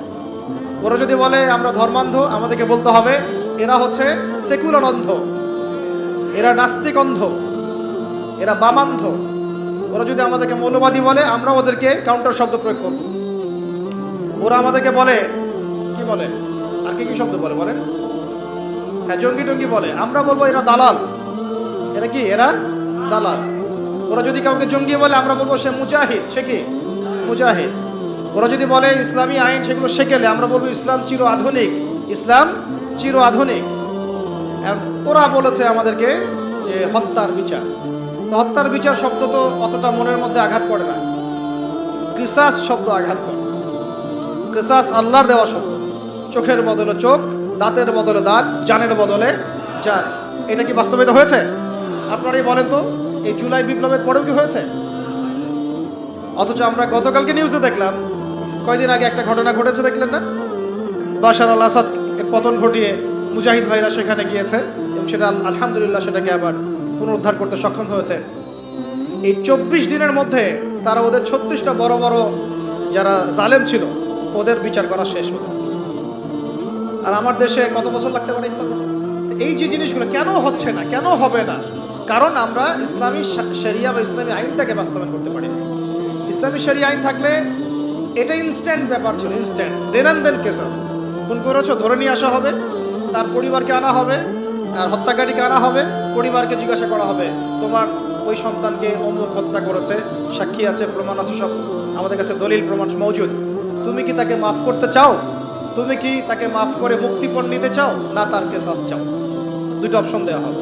যদি পরিবার বলে যে আমি মুক্তিপণ চাই, আমাকে 100 উটের মূল্য দিলে হবে বা এটা, তাহলে ওই ব্যক্তির বেঁচে থাকার সুযোগ আছে, ও ছাড়া পেয়ে গেল। যে খুন করেছে সে মাফ পেয়ে গেল, কারণ পরিবার তাকে মাফ করে দিয়েছে। অনেক ঘটনা এমনও ঘটেছে যে হ্যাঁ আমি তাকে মাফ করব যদি সে কোরআনে হাফেজ হয়, তাহলে জেলখানায় গিয়েছে, পুরো কোরআন হিফজ করেছে, তারপর সে ছাড়া পেয়েছে। এমন ঘটনা ঘটেছে ইসলামী শরিয়ার মধ্যে। আর যদি সে বলে না আমি আমার ছেলের বিচার চাই, কেসাস চাই, যেভাবে আমার ছেলেকে হত্যা করা হয়েছে ঠিক সেইভাবে আমি তার কেসাস চাই, ওইভাবেই ইসলামী আদালত তার কেসাস বাস্তবায়ন, একেবারে কোর্ট মার্শাল শেষ। এত সময় লাগে না। চুরি করেছে প্রমাণিত হলে জুমার নামাজ শেষ, চোরদেরকে সামনে রাখা হবে, চোখ বন্ধ করে চোখ বেঁধে ফেলা হবে, হাত রাখা হবে, বাকি যারা ল বাস্তবায়ন করবেন তারা থাকবেন, উপস্থিত কিছু জনতাও থাকবে। ইনস্ট্যান্ট কবজি পর্যন্ত হাত কেটে ফেলা হবে, চোরের বিধান শেষ। জনগণ দেখলো চুরি করলে এই বিধান, আরো কি চুরি বাড়বে না কমবে? নিশ্চয়ই বাড়বে। কি মনে হয় আপনাদের? জেনা করেছে, যেটা জেনা একদম কমন আমাদের সমাজে, জেনা রন্ধ্রে রন্ধ্রে ঢুকে দেওয়া হয়েছে। কি স্কুলে, কি কলেজে, কি ইউনিভার্সিটিতে খালি জেনা আছে। এটার শাস্তি 100 বেত্রাঘাত, তাও জনসমক্ষে। প্রমাণিত হয় অবিবাহিত, পরকিয়া, দেবর ভাবি, শালিদুলা ভাই, চলতেছে না এগুলা? কম না বেশি বলেন?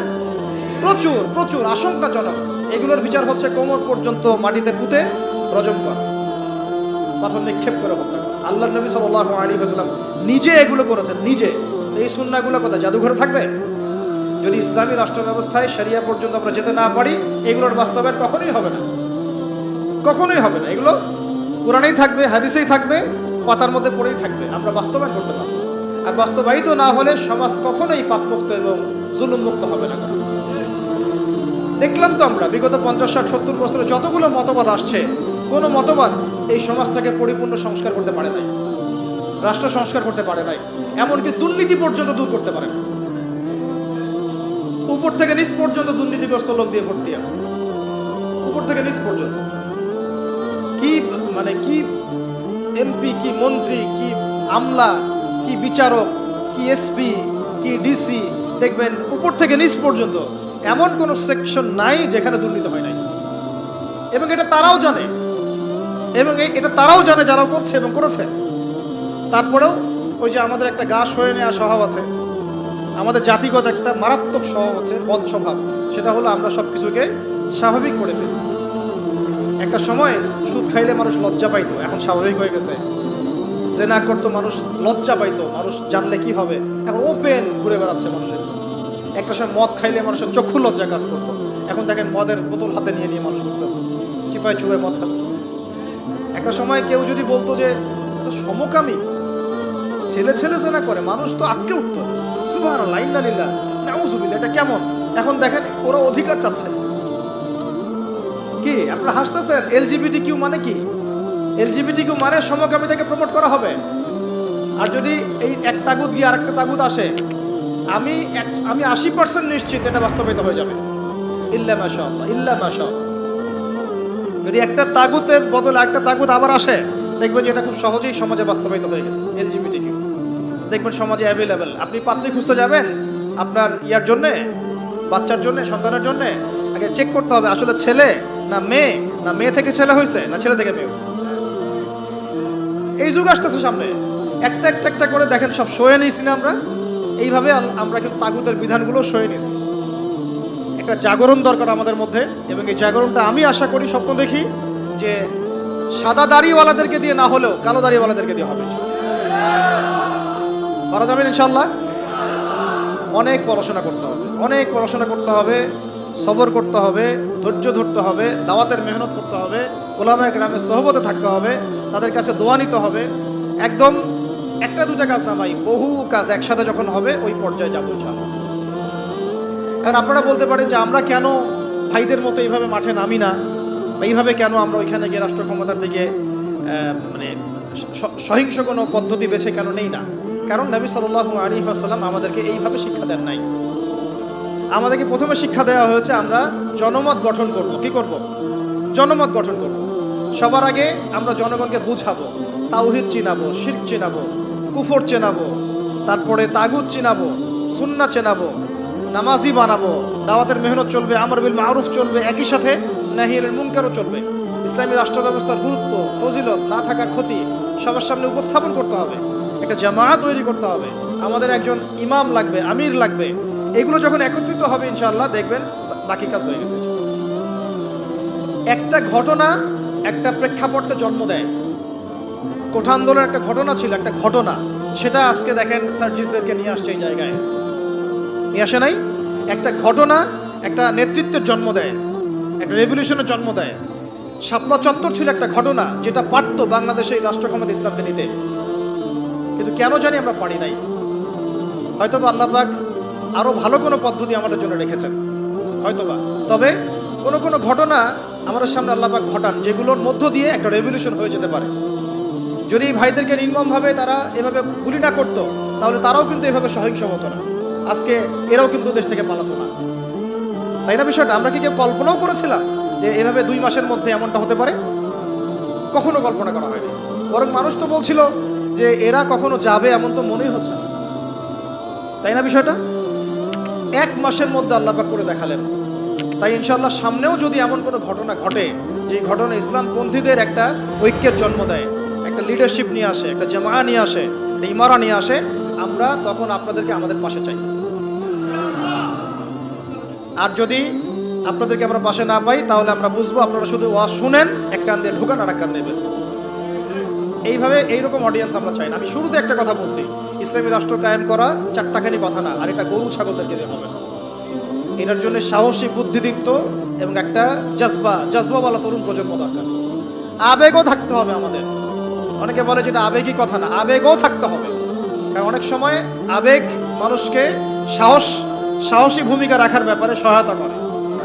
আমরা যদি মাঠে থাকি, মাঠ মানে আবার ফেসবুক না। আপনি 1 মাস ফেসবুক চালায়েন না, একটা পোস্টও দিয়েন না, মানুষ বলবে যে আপনি তো মাঠে নাই, আপনাকে যে হুজুর মাঠে দেখি না। মানে তাদের কাছে মাঠ মানে কি? ফেসবুক। আমি মাঠ মানে বোঝাচ্ছি ময়দান মানে এই রুট লেভেল পর্যন্ত, টপ থেকে রুট লেভেল পর্যন্ত আমাদেরকে থাকতে হবে। মসজিদে, মাদ্রাসায়, বক্তব্যে, সংগঠনে, অ্যাসোসিয়েশনে, এই মিটিংয়ে, সিম্পোজিয়ামে, তালিমে, দার্সে, সব জায়গায়। এটা মাঠ মানে শুধু ফেসবুক না। কথা বুঝতে পারছি ভাই? আর আমরা যদি ওই সুযোগটা আরেকবার দেই তাদেরকে, আমরা যদি এই সুযোগটা তাদেরকে আরেকবার করে দেই, নীরব থেকে হিকমতের দোহাই দিয়ে বা ভয় পেয়ে, তাহলে আমার এই কথাটা মনে রাখেন, আল্লাহর কসম, এখন হেলিকপ্টারও চলে ওয়াজ, আর এইখানে ওয়াজ, ওইখানে ওয়াজ, এই গাড়ি চলা সব বন্ধ হয়ে যাবে। একটাও বাকি রাখবে না তারা, একটাকেও বাকি রাখবে না এবার, যদি তারা কেউ আসতে পারে। তাদের এর জায়গায় যদি কোনো বি গভর্নমেন্টও আসে, তবুও আমাদের একটাকেও বাকি রাখবে না। তাই কোনো স্পেস তাদেরকে দেওয়া যাবে না, সুযোগ নাই। এখন আমাদেরকে ওই জায়গায় যেতে হবে। আল্লাহ পাক আমাদের যাওয়ার তৌফিক দান করেন। এখন লম্বা হয়ে যাচ্ছে, আর 2টা পয়েন্ট বলে আমি শেষ করবো। ধৈর্য আছে কি? 3টা পয়েন্ট। একটা হচ্ছে এই রাষ্ট্র ব্যবস্থাটা আমাদের নবীজি করে দিয়ে গেছেন না, যান নাই। তাহলে আমাদের সামনে নবী সাল্লাল্লাহু আলাইহি ওয়াসাল্লামের দেয়া পথ পদ্ধতি আছে কি নাই? আছে। আর আমরা একটু জানি, কয়েকটা পয়েন্ট জানি এটার ফজিলত কি হতে পারে। আমি কয়েকটা পয়েন্ট বলতেছি। দেখেন, ইসলামী রাষ্ট্র ব্যবস্থা থাকলে আমরা আল্লাহর জমিনে আল্লাহর কোরআনের আইনগুলো বাস্তবায়ন করতে পারবো, এক নম্বর, তাই না? আর এটা কত বড় ইবাদত সেটা উলামায়ে কেরামদের কাছ থেকে জেনে নিয়ে, এটা যে কত বড় একটা ইবাদত যে আল্লাহর জমিনে আল্লাহর বিধান চলতেছে, এটা যে সামাজিক ফজিলত এটা বলে শেষ করা যাবে না। 2 নাম্বার, সমাজে আমরা সর্বপ্রথম নামাজ কায়েম করতে পারবো। নামাজ কি কায়েম আছে? ঐচ্ছিক, পড়লে পড়েন, না পড়লে নাই, তাই না? কিন্তু মাস্ক আপনাকে পড়া লাগবে করোনা হইলে, তাই না? বিষয়টা সরকার বলবে মাস্ক পড়তে হবে, না হলে তো জরিমানা। কিন্তু আপনি নামাজ বাধ্যতামূলক মুসলিমদের করা হচ্ছে না। ইসলামী শাসন ব্যবস্থা থাকলে নামাজ বাধ্যতামূলক, মুসলিমদের কথা বলছি, বালেক যারা নামাজের যোগ্য হয়েছে। তারপরে পর্দার বিধানটাকে আমরা বাস্তবায়ন করতে পারব। সমাজে ফিতনা কমে যাবে, জেনা কমে যাবে, ব্যভিচার কমে যাবে, যত রকম এই যে স্টার জলসা, জি বাংলা, পর্নোগ্রাফি, হাবিজাবি যা আছে এগুলোকে আমরা বন্ধ করে ফেলতে পারবো কিনা? তারপরে জাকাত ভিত্তিক অর্থ ব্যবস্থা আমরা চালু করতে পারবো। জাকাত বাধ্যতামূলক রাষ্ট্রের পক্ষ থেকে আদায় করা হবে, সমাজের দরিদ্র মানুষদের কোনো কষ্ট থাকবে না। তারপরে আমরা আরো অনেক কিছু, যেমন আমরা উলামায়ে কেরামদের একটা সিকিউরড লাইফ নিশ্চিত করতে পারবো। যেমন প্রত্যেকটা মসজিদ, প্রত্যেকটা মাদ্রাসা এগুলোকে রাষ্ট্রীয়করণ এবং এগুলো ভাতার ব্যবস্থা করা। তারা যদি পুলিশদেরকে দিতে পারে, র্যাবকে দিতে পারে, ডিজিএফআইকে দিতে পারে, আর্মিদেরকে দিতে পারে, উলামায়ে কেরাম বাদ যাবে কেন? উলামায়ে কেরামদের জন্য কেন কোয়ার্টার থাকবে না? কেন সরকারি গাড়ি থাকবে না? কেন বেতন ভাতা থাকবে না? কেন থাকবে না? থাকা উচিত ছিল কিনা? বরং তারাই তো আমাদেরকে পথ দেখাচ্ছেন, আলোর পথ। তো এই যে বৈষম্য না, এগুলো বৈষম্য। তারপরে আরো দেখেন, প্রাইমারি স্কুলে আমি আমার বাচ্চাকে কোরআন শিক্ষা বাধ্যতামূলক করতে পারবো না? এখন কি বাধ্যতামূলক আছে? এটা নিয়ে তো আমার অনেক লেকচার শুনেছেন। অনার্স মাস্টার্স পাসও যদি আপনি কোনো স্টুডেন্টকে ধরেন, 100 জনের মধ্যে দেখা যায় 10 জনও ঠিকমতো কোরআন তেলাওয়াত করতে পারে। আমরা বলছি এটা ইসলামিক রাষ্ট্র, আমার ইসলামিক রাষ্ট্রের মুসলিমরা কোরআন তেলাওয়াত করতে পারে না, এটা কেমন হলো? তাহলে কোরআনের শিক্ষাটা আমরা বাধ্যতামূলক করতে পারতাম। তারপর শুধু তাই না, হাই স্কুল লেভেলে আমরা আমাদের ভাইদেরকে আরবি ভাষা শেখাতে পারতাম, নাহু সরফ শেখাতে পারতাম, এবং তারাও কোরআনের তর্জমা করার যোগ্যতা অর্জন করত। অনার্স লেভেলে গিয়ে, মাস্টার্সে গিয়ে তারা এমন হতো হাদিসের এবারত পড়তে পারছে, এরাব দিতে পারছে, মাশাআল্লাহ। কেউ হয়তো ইফতা দিয়ে ফেলছে, কেউ হয়তো দাওরা হাদিস দিয়ে ফেলছে। এমনও করা সম্ভব ছিল, এখনো সম্ভব। এটা কি হয়েছে? অথচ আপনি দেখবেন সমাজের 75% মানুষ জেনারেল শিক্ষিত। এই বেশিরভাগ মানুষকে আমি ইসলাম শেখাতে পারছি না, শুধু ইসলামী শিক্ষা ব্যবস্থা না থাকার কারণে। ইসলামী শিক্ষা ব্যবস্থা থাকতো তাহলে এই সমস্যাটা থাকতো না। ঘরে ঘরে তখন হাফেজ থাকতো, ঘরে ঘরে আলেম তৈরি করা যেত। অন্তত পক্ষে ফরজে আইন তো তারা জানতো, নিজের মানে ইমামতি করার যোগ্যতা তো সে অর্জন করতো, নিজের বাবার জানাজা তো পড়তে পারতো। এখন কি সেটা হয়? অথচ তারা কিন্তু মুসলিম, কালিমা পড়া। ইসলামী রাষ্ট্র ব্যবস্থা থাকলে আমরা এই যে সুদ খাচ্ছি, নাউজুবিল্লাহ, মায়ের সাথে যে জেনা করা হচ্ছে, তাই না? এটা তো নতুন হাদিস না, আপনারা তো জানেনই।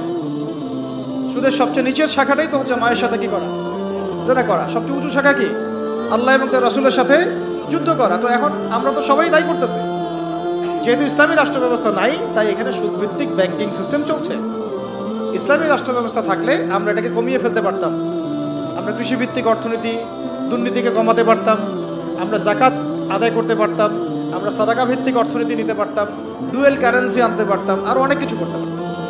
এটা নিয়ে আলাদা আলোচনা, ইকোনমির আলোচনা অনেক গভীর, এটা আপনি এখন করতে পারবেন না। বরং এই জায়গাগুলোতে যত রকম দুর্নীতি, ঘুষ, সুদ সব ভর্তি হয়ে যাবে। ভালো মানুষ সেজে লাভ হচ্ছে না তো, কারণ আমি এখানে নামাজ পড়ছি, এখান থেকে বের হয়ে গিয়েই সুদ খাচ্ছি।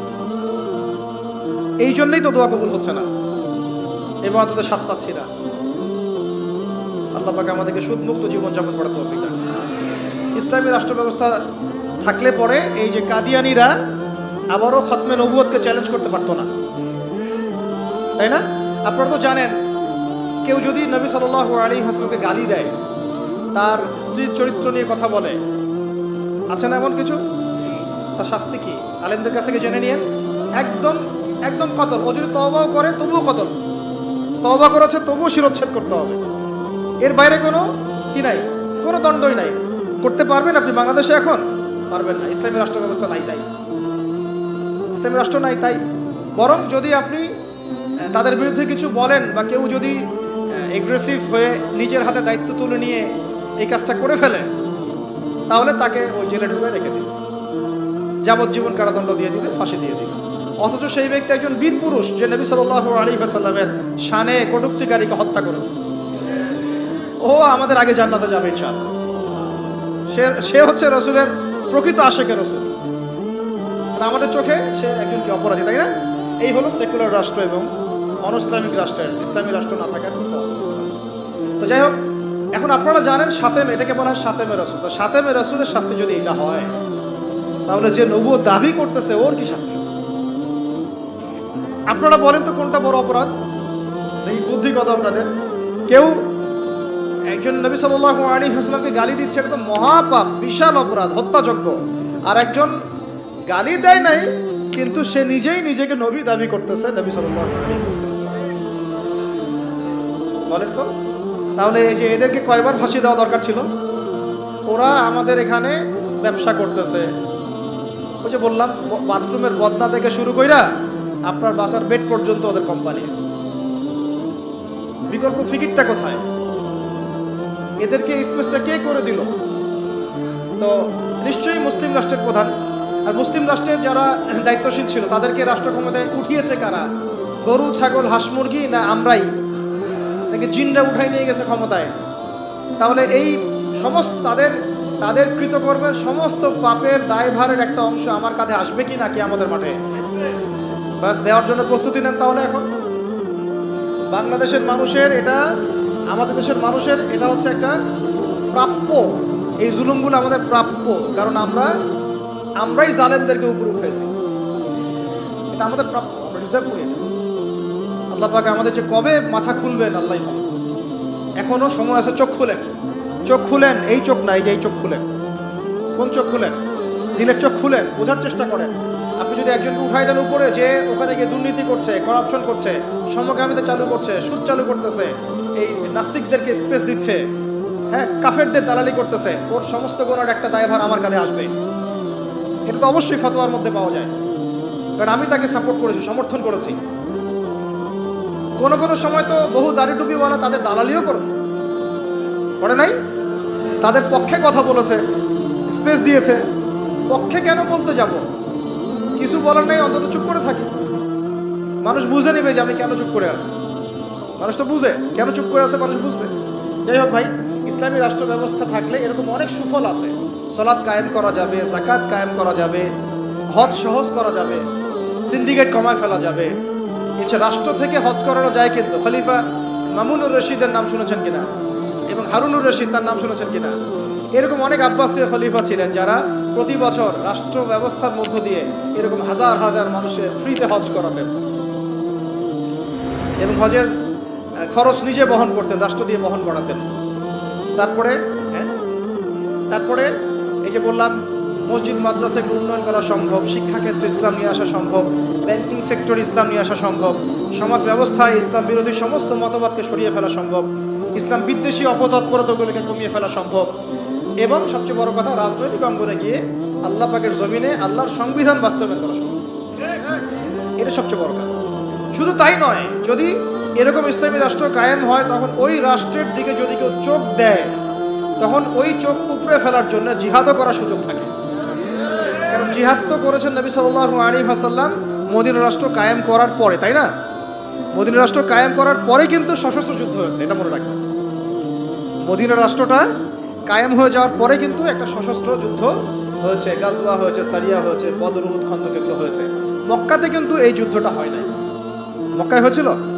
মক্কায় কিন্তু যুদ্ধটা হয় নাই। মদিনায় হিজরত করে যাওয়ার পরে সেখানে তিনি রাষ্ট্র গঠন করেছেন, সামরিক বাহিনী শক্তিশালী করেছেন, অস্ত্রশস্ত্র নির্মাণ করেছেন, রাষ্ট্রের নিরাপত্তার স্বার্থে সারিয়া অভিযান হয়েছে।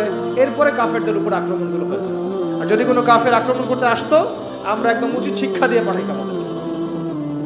এমন হতো না যে বর্ডারে একজন মানুষকে গুলি করে মারলো আর আমরা লাশ নিয়ে ভদ্রভাবে চলে আসলাম। এমন কাপুরুষ কখনো ইসলামিক রাষ্ট্র ছিল না। বরং একটা লাশ ফেললে আমরা 10টা ফেলে দিতাম। এরকম ছিল আমাদের জজবা, আমাদের অবস্থা। আল্লাহ পাক আমাদেরকে বোঝার তৌফিক দান করবেন। তো ইসলামী রাষ্ট্র ব্যবস্থা থাকলে তখন রাষ্ট্রীয় আমির, রাষ্ট্রীয় সেনাবাহিনী দিয়ে, আওয়ামদেরকে দিয়ে প্রয়োজনে সশস্ত্র যুদ্ধের অবস্থায়ও ভূমিকা রাখতে পারবে ইনশাআল্লাহ। তো এগুলা ইসলামী রাষ্ট্রের বহু ফজিলত, যেটা এক বৈঠকে আলোচনা করে শেষ করা যায় না। ইনশাআল্লাহ আরেক সামনের মাসে যদি আসি আবার কথা হবে ইনশাআল্লাহ। একদিন একদিন 2 দিন আলোচনা করে এগুলো বোঝানো যায় না। মাসিকভাবে চালু রাখতে হবে, মসজিদ ভিত্তিক এবং পরিবেশ বজায় রাখতে হবে। এই যে এখন সুন্দর মতো বসে আছেন, কত সুন্দরভাবে আলোচনাটা করা গেল। এই আলোচনাটা আমি কোনো মাহফিলে করতে পারতাম না। এই আলোচনাটা আমি কোনো মাহফিলে এখন পর্যন্ত এইভাবে করতে পারিও নাই, এই এখন যেটা পারলাম। এই জন্য বলি মসজিদ ভিত্তিক এইরকম তালিমি বৈঠকগুলো, হালাকাগুলো বাড়ানি চাল, দিন কায়েম হয়ে যাবে চাল। আর এখন একটা পয়েন্ট হচ্ছে, যদি না থাকে ইসলামী রাষ্ট্র তাহলে ক্ষতিগুলো কি? প্রথম ক্ষতি হচ্ছে নামাজ কায়েম হবে না, ব্যক্তি জীবনে কায়েম হতে পারে, রাষ্ট্রীয়ভাবে কায়েম হবে না। যাকাত বাধ্যতামূলক তোলার কোনো সুযোগই নেই, বরং যাকাতের কথা বাধ্যতামূলক বললেও আপনাকে ধরে নিয়ে যাচ্ছে অনেক সময়, তাই না? যাকাত বাধ্যতামূলক এটা জানে কয়জন? অনেকেই জানে না। অনেকে মনে করে যাকাত না দিলেও মনে হয় আমি মুসলিম আছি। মান ফাররাকা বাইনা সালাতি ওয়া যাকাত ফাকাদ কাফারা, যে একটা স্পষ্ট উক্তি আছে, হাদিস থেকে পাওয়া যায়, উসুল থেকে পাওয়া যায়। কেউ যদি সালাত এবং যাকাতের মাঝে পার্থক্য করে, এটা যে কুফরি। এটা কি কুফরি? যাকাত দিচ্ছে না, দীর্ঘদিন বছরের পর বছর যাকাত দিচ্ছে না, কোনো ফিকিরই নাই। তো ইসলামী রাষ্ট্র নাই, তাই এটা আদায় করা যাচ্ছে না। কিন্তু ওমর রাদিয়াল্লাহু আনহুর সময় যাকাত কালেকশন করার জন্য আলাদা একটা ইউনিট থাকতো, স্বতন্ত্র একটা ইউনিট থাকতো না, ডিপার্টমেন্ট থাকতো। তারা যাকাত কালেকশন করে নিয়ে আসতেন এবং রাষ্ট্রীয় কোষাগারে জমা দিতেন। রাষ্ট্রীয় কোষাগার সমৃদ্ধ হতো, এখান থেকে যাকাতে 8টা খাতে বন্টন করা হতো, ডিস্ট্রিবিউট করা হতো। একটা গরিব মানুষ খুঁজে পাওয়া যেত না। এরকম তাত্ত্বিক কথাবার্তা নয়, দুনিয়া দেখেছে এগুলা প্র্যাকটিক্যাল, এটা বিশ্ববাসী দেখেছে প্র্যাকটিক্যালি। এমনকি অমুসলিম যদি কেউ ক্ষতিগ্রস্ত হতো, তাকেও যাকাতের অর্থ থেকে সহায়তা করা হয়েছে, দিনের দিকে তার কলবকে ফেরানোর জন্য এটাও করা হয়েছে। তো আর অনেকে একটা প্রশ্ন করে যে ইসলামী রাষ্ট্র ব্যবস্থা আসলে কি তাহলে অমুসলিমদের অধিকার নিশ্চিত হবে না? বরং সবচেয়ে বেশি হবে। এই তথাকথিত গণতান্ত্রিক রাষ্ট্রে, তথাকথিত সেকুলার রাষ্ট্রে এই অমুসলিমদের উপর যা জুলুম হয়েছে বা হয়, এগুলোর তো অস্তিত্ব থাকবেই না, বরং অমুসলিমরা আমাদের কাছে তখন জিম্মেদারির মধ্যে থাকবে। কেউ তাদের যদি জানমালের ক্ষতি করতে চায়, তখন আমরা তাদের পক্ষ নিয়ে লড়বো ইনশাআল্লাহ। এইটা এখন কিছু কিছু অমুসলিম এই একটা মিথ্যা প্রপাগান্ডা ছড়িয়েছে, তাদের মধ্যে ইসকন কিন্তু আছে একটা। এরা মিথ্যা প্রপাগান্ডা ছড়ায় এভাবে, তারা মনে করায়, মানুষকে বুঝায় যে এটা ইসলামী রাষ্ট্র কায়েম হলে আমরা সংখ্যালঘুরা নির্যাতিত হব, আমাদেরকে মারতে আসবে, আমাদের মন্দির ভেঙে দিবে, আমাদের মূর্তি ভেঙে দিবে। কোশ্চিনকালে এমনটা হবে না। এটা একটা ভুল মেসেজ তারা জনগণকে দেয় বা বিশ্ববাসীকে দেওয়ার চেষ্টা করে। এরা প্রতারণা করছে আমাদের সাথে। বরং তাদের হাতে যদি ক্ষমতা যায়, তারা বাবরি মসজিদ ভেঙে ফেলে। বরং তাদের হাতে যদি ক্ষমতা যায়, তারাই সেই প্রাচীন ঐতিহ্যবাহী বাবরি মসজিদ ভেঙে ফেলেছে। বিগত 5 বছরে তারা এরকম প্রায় 20টা-30টা মসজিদ ভেঙে ফেলেছে, ঐতিহ্যবাহী, যেগুলো একদম 500 বছর, 600 বছর, 800 বছর পুরাতন। আমরা কি বাংলাদেশে কোনো মন্দির ভাঙছি? যেখানে যেখানে মসজিদ ভাঙা হচ্ছে, ওইখানে গিয়ে সাম্প্রদায়িক সম্প্রীতির বলি আওড়াও তোমরা। আমাদের দেশে এরকম কোনো ঘটনা ঘটে নাই বা পরিস্থিতি নাই যেখানে এসে বলতে হবে সংখ্যালঘু নির্যাতিত হচ্ছে। এইগুলো ধোঁকাবাজি করে। কিছু কিছু এরকম দুষ্ট অমুসলিম আছে যারা চায় না ইসলামী রাষ্ট্র ব্যবস্থা বা খেলাফত ব্যবস্থা আসুক, কিন্তু অথচ ইসলামী রাষ্ট্র ব্যবস্থা থাকলে অমুসলিমদের অধিকার সবচেয়ে আগে আমরা নিশ্চিত করব, কারণ তারা আমাদের এখানে জিম্মেদারির মধ্যে থাকবে। জিম্মেদারি কথাটা বললাম এই কারণে, জিম্মি শব্দ তারা বুঝে না। যদি আমরা বলতাম যে অমুসলিমরা আমাদের কাছে জিম্মি হিসেবে থাকবে, তারা মনে করতো যে জিম্মি মানে বন্দী। জিম্মি মানে কি? বন্দী। এই যে আরবির অবস্থা। অথচ জিম্মি মানে হচ্ছে আমার জিম্মাদারির মধ্যে সে আছে, সে আমার দায়িত্বে আছে, আমার হেফাজতে আছে, আমার গার্ডিয়ানশিপে আছে। তার গায়ে যদি আঘাত করে, আমি সে হাত ভেঙে ফেলবো। এটা হলো জিম্মাদারি, জিম্মির ব্যাখ্যা। তারা এভাবে ভুল মেসেজ দেয়। আল্লাহ পাক আমাদেরকে সত্য চেনার বোঝার তৌফিক দান করেন। তো না থাকলে অসুবিধাগুলো হচ্ছে যে আমরা সালাত প্রতিষ্ঠা করতে পারছি না, যাকাত কায়েম করতে পারছি না, আমরা দেখা যাচ্ছে আমর বিল মারুফের কাজ করতে পারছি, শিক্ষাক্ষেত্রে হয়তো কিছু মেহনত করতে পারছি, কিন্তু নাহি আনিল মুনকারের কাজ করতে গেলে আমাদেরকে বাধা পেতে হচ্ছে। আমাদের মধ্যে তারা আবার অনেক বাতিল আকীদা ছড়ায় দিচ্ছে, আমাদের মধ্যে বিভক্তি বাড়ায় দিচ্ছে, আমাদের মধ্যে ঐক্য নষ্ট করছে, আমাদেরকে নিয়ে রাজনীতি করছে। এগুলো করছে না? কোনো কোনো ক্ষেত্রে আমাদের ওলামায়ে কেরাম থেকে গুমের শিকার হতে হচ্ছে, জুলুমের শিকার হতে হচ্ছে, জেল হচ্ছে, ফাঁসি হচ্ছে, মামলা মোকদ্দমা হচ্ছে। এরকম বহু ঘটনা ঘটছে শুধুমাত্র ইসলামী রাষ্ট্র ব্যবস্থা না থাকার কারণে। আরও বড় কথা হচ্ছে, সুদ দূর করা যাচ্ছে না, ঘুষ দূর করা যাচ্ছে না, দুর্নীতি দূর করা যাচ্ছে না, করাপশন বন্ধ করা যাচ্ছে না, তারপরে না বন্ধ করা যাচ্ছে না, হুদুদগুলো কায়েম করা যাচ্ছে না, ব্যভিচার বন্ধ করা যাচ্ছে না, পর্নোগ্রাফি বন্ধ করা যাচ্ছে না। সমাজের যত মানে জাহালাতের শেকড় আছে এগুলোকে শেকড় থেকে উপড়ায় ফেলা যাচ্ছে না, শুধু ডালপালা কাটা যাচ্ছে। এই ডালটা কাটা যাচ্ছে, হয়তো এটা কাটা যাচ্ছে, কিন্তু শেকড় থেকেই যাচ্ছে। তো আমরা কি শেকড়টা উপড়ে ফেলা বুদ্ধিমানের কাজ, নাকি ডালপালা ছাটানো বুদ্ধিমানের কাজ? শেকড় উপড়ে ফেলতে হলে আমাদেরকে ওই রাষ্ট্র ব্যবস্থা থেকে যেতে হবে, তাহলে ইনশাল্লাহ আমরা গোড়ার থেকে সংস্কার করতে পারবো ইনশাল্লাহ। আর শেষ পয়েন্টটা হচ্ছে আমরা এটা করব কিভাবে। সিরাতের আদলে আমি একবার বলেছি, করার জন্য আমাদের আসলে ব্যক্তিগত পর্যায় থেকে শুরু করে সবার কিছু কাজ আছে। সেই কাজগুলো কি কি, এই কাজগুলো একটু মুখস্থ করেন। এক নাম্বার হচ্ছে যে আমাদের সবাইকে প্রথমত দিনের শরঈ ইলম অর্জন করতে হবে। দিনের ইলম অর্জন করতে হবে। ইলম ছাড়া আমরা আসলে কিছুই করতে পারবো না। এবং ইলমটা আংশিক ইলম অর্জন করলে চলবে না, একটা পরিপূর্ণ ইলম আমাকে অর্জন করার চেষ্টা করতে হবে। এটা একদিনের বিষয় নয়, লেগে থাকতে হবে, সবর করতে হবে, ধৈর্য ধরতে হবে, আদব বজায় রাখতে হবে, আখলাক ঠিক রাখতে হবে, উলামা কেরামের সোহবত লাগবে, এই বিষয়গুলো দরকার আছে। তারপরে ইনশাল্লাহ আমরা আলেম না হতে পারলেও তালেবে ইলম হবো ইনশাল্লাহ। সবাইকেই তালেবে ইলম হইতে হবে, এক নম্বর। দুই নম্বর হচ্ছে শুধুমাত্র তাত্ত্বিক কথাবার্তা নয়, বরং আমলে নিজেকে প্রমাণ করতে হবে। আমলটাতে নিজেকে প্রমাণ করতে হবে।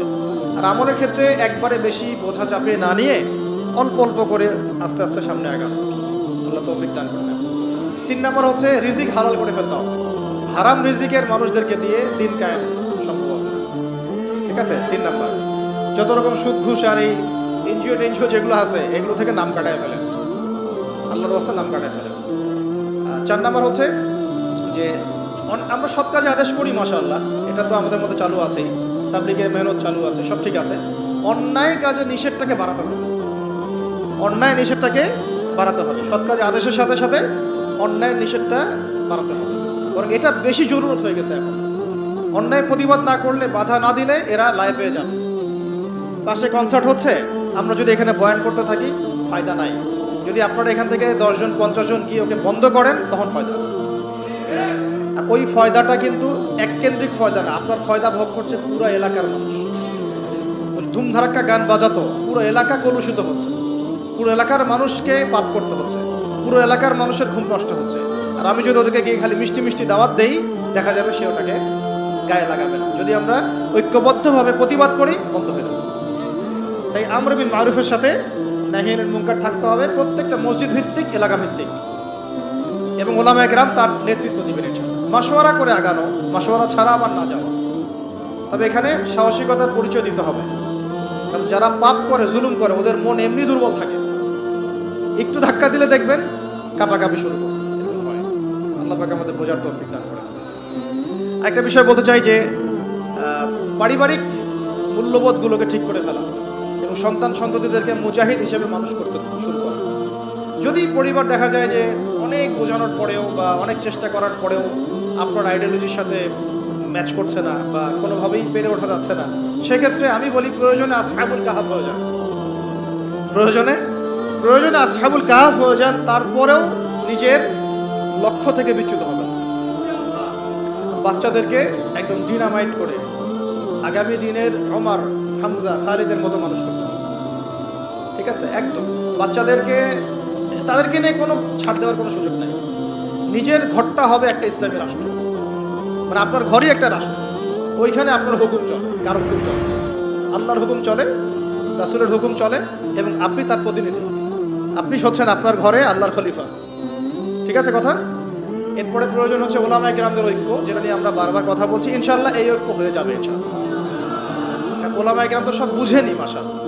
কিছু বিষয় থাকে, এটা হয়তো মনস্তাত্ত্বিক কিছু বিষয় থাকতে পারে, আবার কখনো কখনো ভুল বোঝাবুঝি হয়, কখনো কখনো হতে পারে অনলাইনের কারণে একটা ফিতনা ক্রিয়েট হয়। হয়তো দুজনের সাথে কোনো খারাপ সম্পর্ক নাই, কিন্তু অনলাইনের কারণে, ইউটিউবিং, ফেসবুকিংয়ের কারণে দূরত্ব সৃষ্টি হয়ে গেছে, এমন হয় না?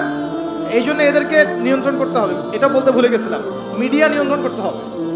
মিডিয়া নিয়ন্ত্রণ না করলে আপনি দিন কায়েম করতে পারবেন। মিডিয়াগুলোকে কন্ট্রোল করতে হবে এবং আমাদের স্বতন্ত্র মিডিয়া তৈরি করতে হবে, আমাদের স্বতন্ত্র মিডিয়া তৈরি করতে হবে। আর এই পশ্চিমা মিডিয়া, সেকুলার মিডিয়াগুলোর এই দিক থেকে চোখ ফিরিয়ে নিতে হবে। এদের কথা শোনা যাবে না, এদের কথা শোনাও যাবে না, এদের পত্রিকা পড়াও যাবে না। ও কি লেখে লিখুক, বরং ওটাকে কিভাবে ব্যান করা লাগে, বয়কট করা লাগে, আর এর বিকল্প কিভাবে পত্রিকা তৈরি করতে হয়, মিডিয়া তৈরি করতে হয়, এই ফিকির আমাদেরকে করতে হবে। মিডিয়া একটা যুদ্ধ, এখন মিডিয়া কি একটা যুদ্ধ। এই বাংলাদেশে এই হাজার হাজার ওলামায়ে কেরামের এই মাজলুমিয়াতের পিছনে দায়ী হচ্ছে প্রথম আলো ডেইলি স্টার, কিন্তু আমরা ওদেরকে বন্ধ করতে পারলাম। এই যে বললাম যে ওই পর্যায় পর্যন্ত না গেলে আপনি এটা করতেও পারবেন না। পারবেন একা একা যদি আমি ওখানে গিয়ে মিছিল করি, ওকে বন্ধ হবে? ভাঙচুর করলে দেখবেন ওর প্রতি আবার সিম্পেথি তৈরি হবে। আহারে বেচারাকে এভাবে মাইট দিল, ওর অধিকার নিশ্চিত করার জন্য দেখা যাবে 10 প্লাটুন বিজিবি মোতায়েন করে দিচ্ছে। তখন আপনি কি করবেন? তো এটা আমাদেরকে ওই পর্যায়ে গিয়ে করতে হবে। আল্লাহ পাক আমাদেরকে করার তৌফিক দান করেন। আর আপাতত আমাদেরকে বিকল্প মিডিয়া তৈরি করতে হবে, এবং ওদের এইসব প্রোপাগান্ডায় কোনোভাবেই কান দেওয়া যাবে না। এইসব সেকুলার মিডিয়াগুলোর প্রোপাগান্ডায় কোনোভাবেই কান দেওয়া যাবে না।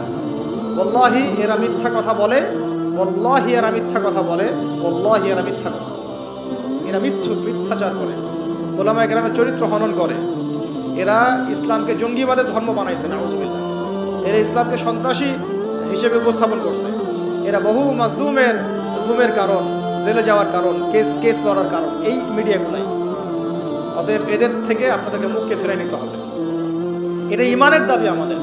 ঠিক যেমন বললাম যে কাদিয়ানি পণ্য আপনি ব্যবহার করবেন না, কেন করবেন না? এটা আপনার ইমানের দাবি। সে আল্লাহর নবীর পরে নবুয়ত দাবি করেছে, আমি তার উম্মত, আমি তার পণ্য ব্যবহার করতে পারি। ঠিক একইভাবে এরা ইসলামের বিরুদ্ধাচরণ করছে, ইসলামকে গালি দিচ্ছে, ওলামায়ে কেরামের চরিত্র হনন করছে, আমার দিনকে কটূক্তি করছে। আমি এসব পত্রিকা ধার কাছে যাব না, প্রয়োজনে ওখানে চাকরিও করব না, ওটা বিক্রিও করব না, ওটা দোকানে রাখবও না। এরকম নিয়ত থাকতে হবে কঠোর। দেখবেন আস্তে আস্তে যখন এগুলা ব্যবসা বন্ধ হয়ে যাবে না, লেজ গুড়ায় পালা যাবে। ব্যবসা যদি বন্ধ হয়ে যায় না, লেজ গুড়ায় ঠিকই পালা যাবে। ব্যবসা করতে পারে বলেই তো আমরা দেখতেছি ওরা আমাদের সমাজের মধ্যে এরকম লাভঝাপ করতেছে। টাকা না থাকলে কিছুই করতে পারতো না। আল্লাহ পাক আমাদের বোঝার তৌফিক দান করেন। কোথায় ছিলাম জানি? আমাদের বাচ্চাদেরকে মানুষ করবেন, ঠিক আছে। আর ওলামায়ে কেরামদের মধ্যে ঐক্য বজায় রাখাটা খুব জরুরি। আপনারা ওলামায়ে কেরামদের অভ্যন্তরীণ বিষয়গুলোকে তাদের মধ্যে ছেড়ে দিবেন, নিজেরা এগুলো নিয়ে কোনো লেখালেখি করবেন না, কোনো রকমের লাইভ ভিডিও এগুলো করতে যাবেন না। ওলামায়ে কেরাম জানেন কিভাবে কাজ করতে হয়, ঠিক আছে, এবং কিভাবে সামনে আগামী বাংলাদেশকে নেতৃত্ব দেওয়া লাগবে তার রূপরেখা তারা অলরেডি রেডি করেছেন। এবং তাদের মধ্যে ইউনিটি এটা চলে আসা, আমি বললাম সময়ের ব্যাপার, একটা ঘটনার ব্যাপার। ইনশাল্লাহ কোনো একটা ঘটনাকে কেন্দ্র করেই দেখবেন যে হয়ে গেছে ইনশাল্লাহ। আর আরেকটা বিষয় বলি, ঐক্য বলতে আমরা অনেকে বুঝি কি যে একেবারে মনে হয় 10 কোটিকে এক জায়গায় আসতে হবে। ঐক্য কিন্তু এটার নামও নয়। সবার সাথে কিন্তু ঐক্য হবে না। আমাদের ঐক্য দরকার তাওহীদ পন্থীদের, আহলে সুন্নাহ ওয়াল জামাআর আকীদাভুক্ত যারা, তাদের মধ্যে ঐক্য দরকার। বাতিল আকীদার সাথে ঐক্য হবে না কখনো। বাতিল আকীদার সাথে আমরা তো মসজিদেই এক হতে পারি নাই, রাষ্ট্র ব্যবস্থায় এক হবো কিভাবে? বুঝতে পারছেন না কথা? আমরা আহলে সুন্নাহ ওয়াল জামাআর মধ্যে যারা আছি, এই ওলামায়ে কেরাম, মুহাক্কিক ওলামায়ে কেরাম এবং তাদের যে সংগঠন, তাদের যে অ্যাসোসিয়েশনগুলো আছে, এগুলোর মধ্যে ঐক্য হয়ে যাবে ইনশাআল্লাহ। এই ঐক্য যথেষ্ট বাংলাদেশকে শাসন করার জন্য। বাকিদের আমাদের প্রয়োজনও নাই। তারা যদি ভালো ভালো আমাদের সাথে আহলে সুন্নাহ ওয়াল জামাআর আকীদায় আসে এবং আমাদের সাথে কাঁধে কাঁধ মিলিয়ে এই লড়াইয়ে শরিক হয়, তাহলে আলহামদুলিল্লাহ ভালো। যদি তারা নাও আসে, তুচ্ছ তাচ্ছিল্য করে, আমাদেরকে অবজ্ঞাও করে, তবুও কিছুই যায় আসবে না ইনশাআল্লাহ। তাই সবাইকে নিয়ে সব কাজ হয় না, আল্লাহ সবাইকে কবুল করেন না।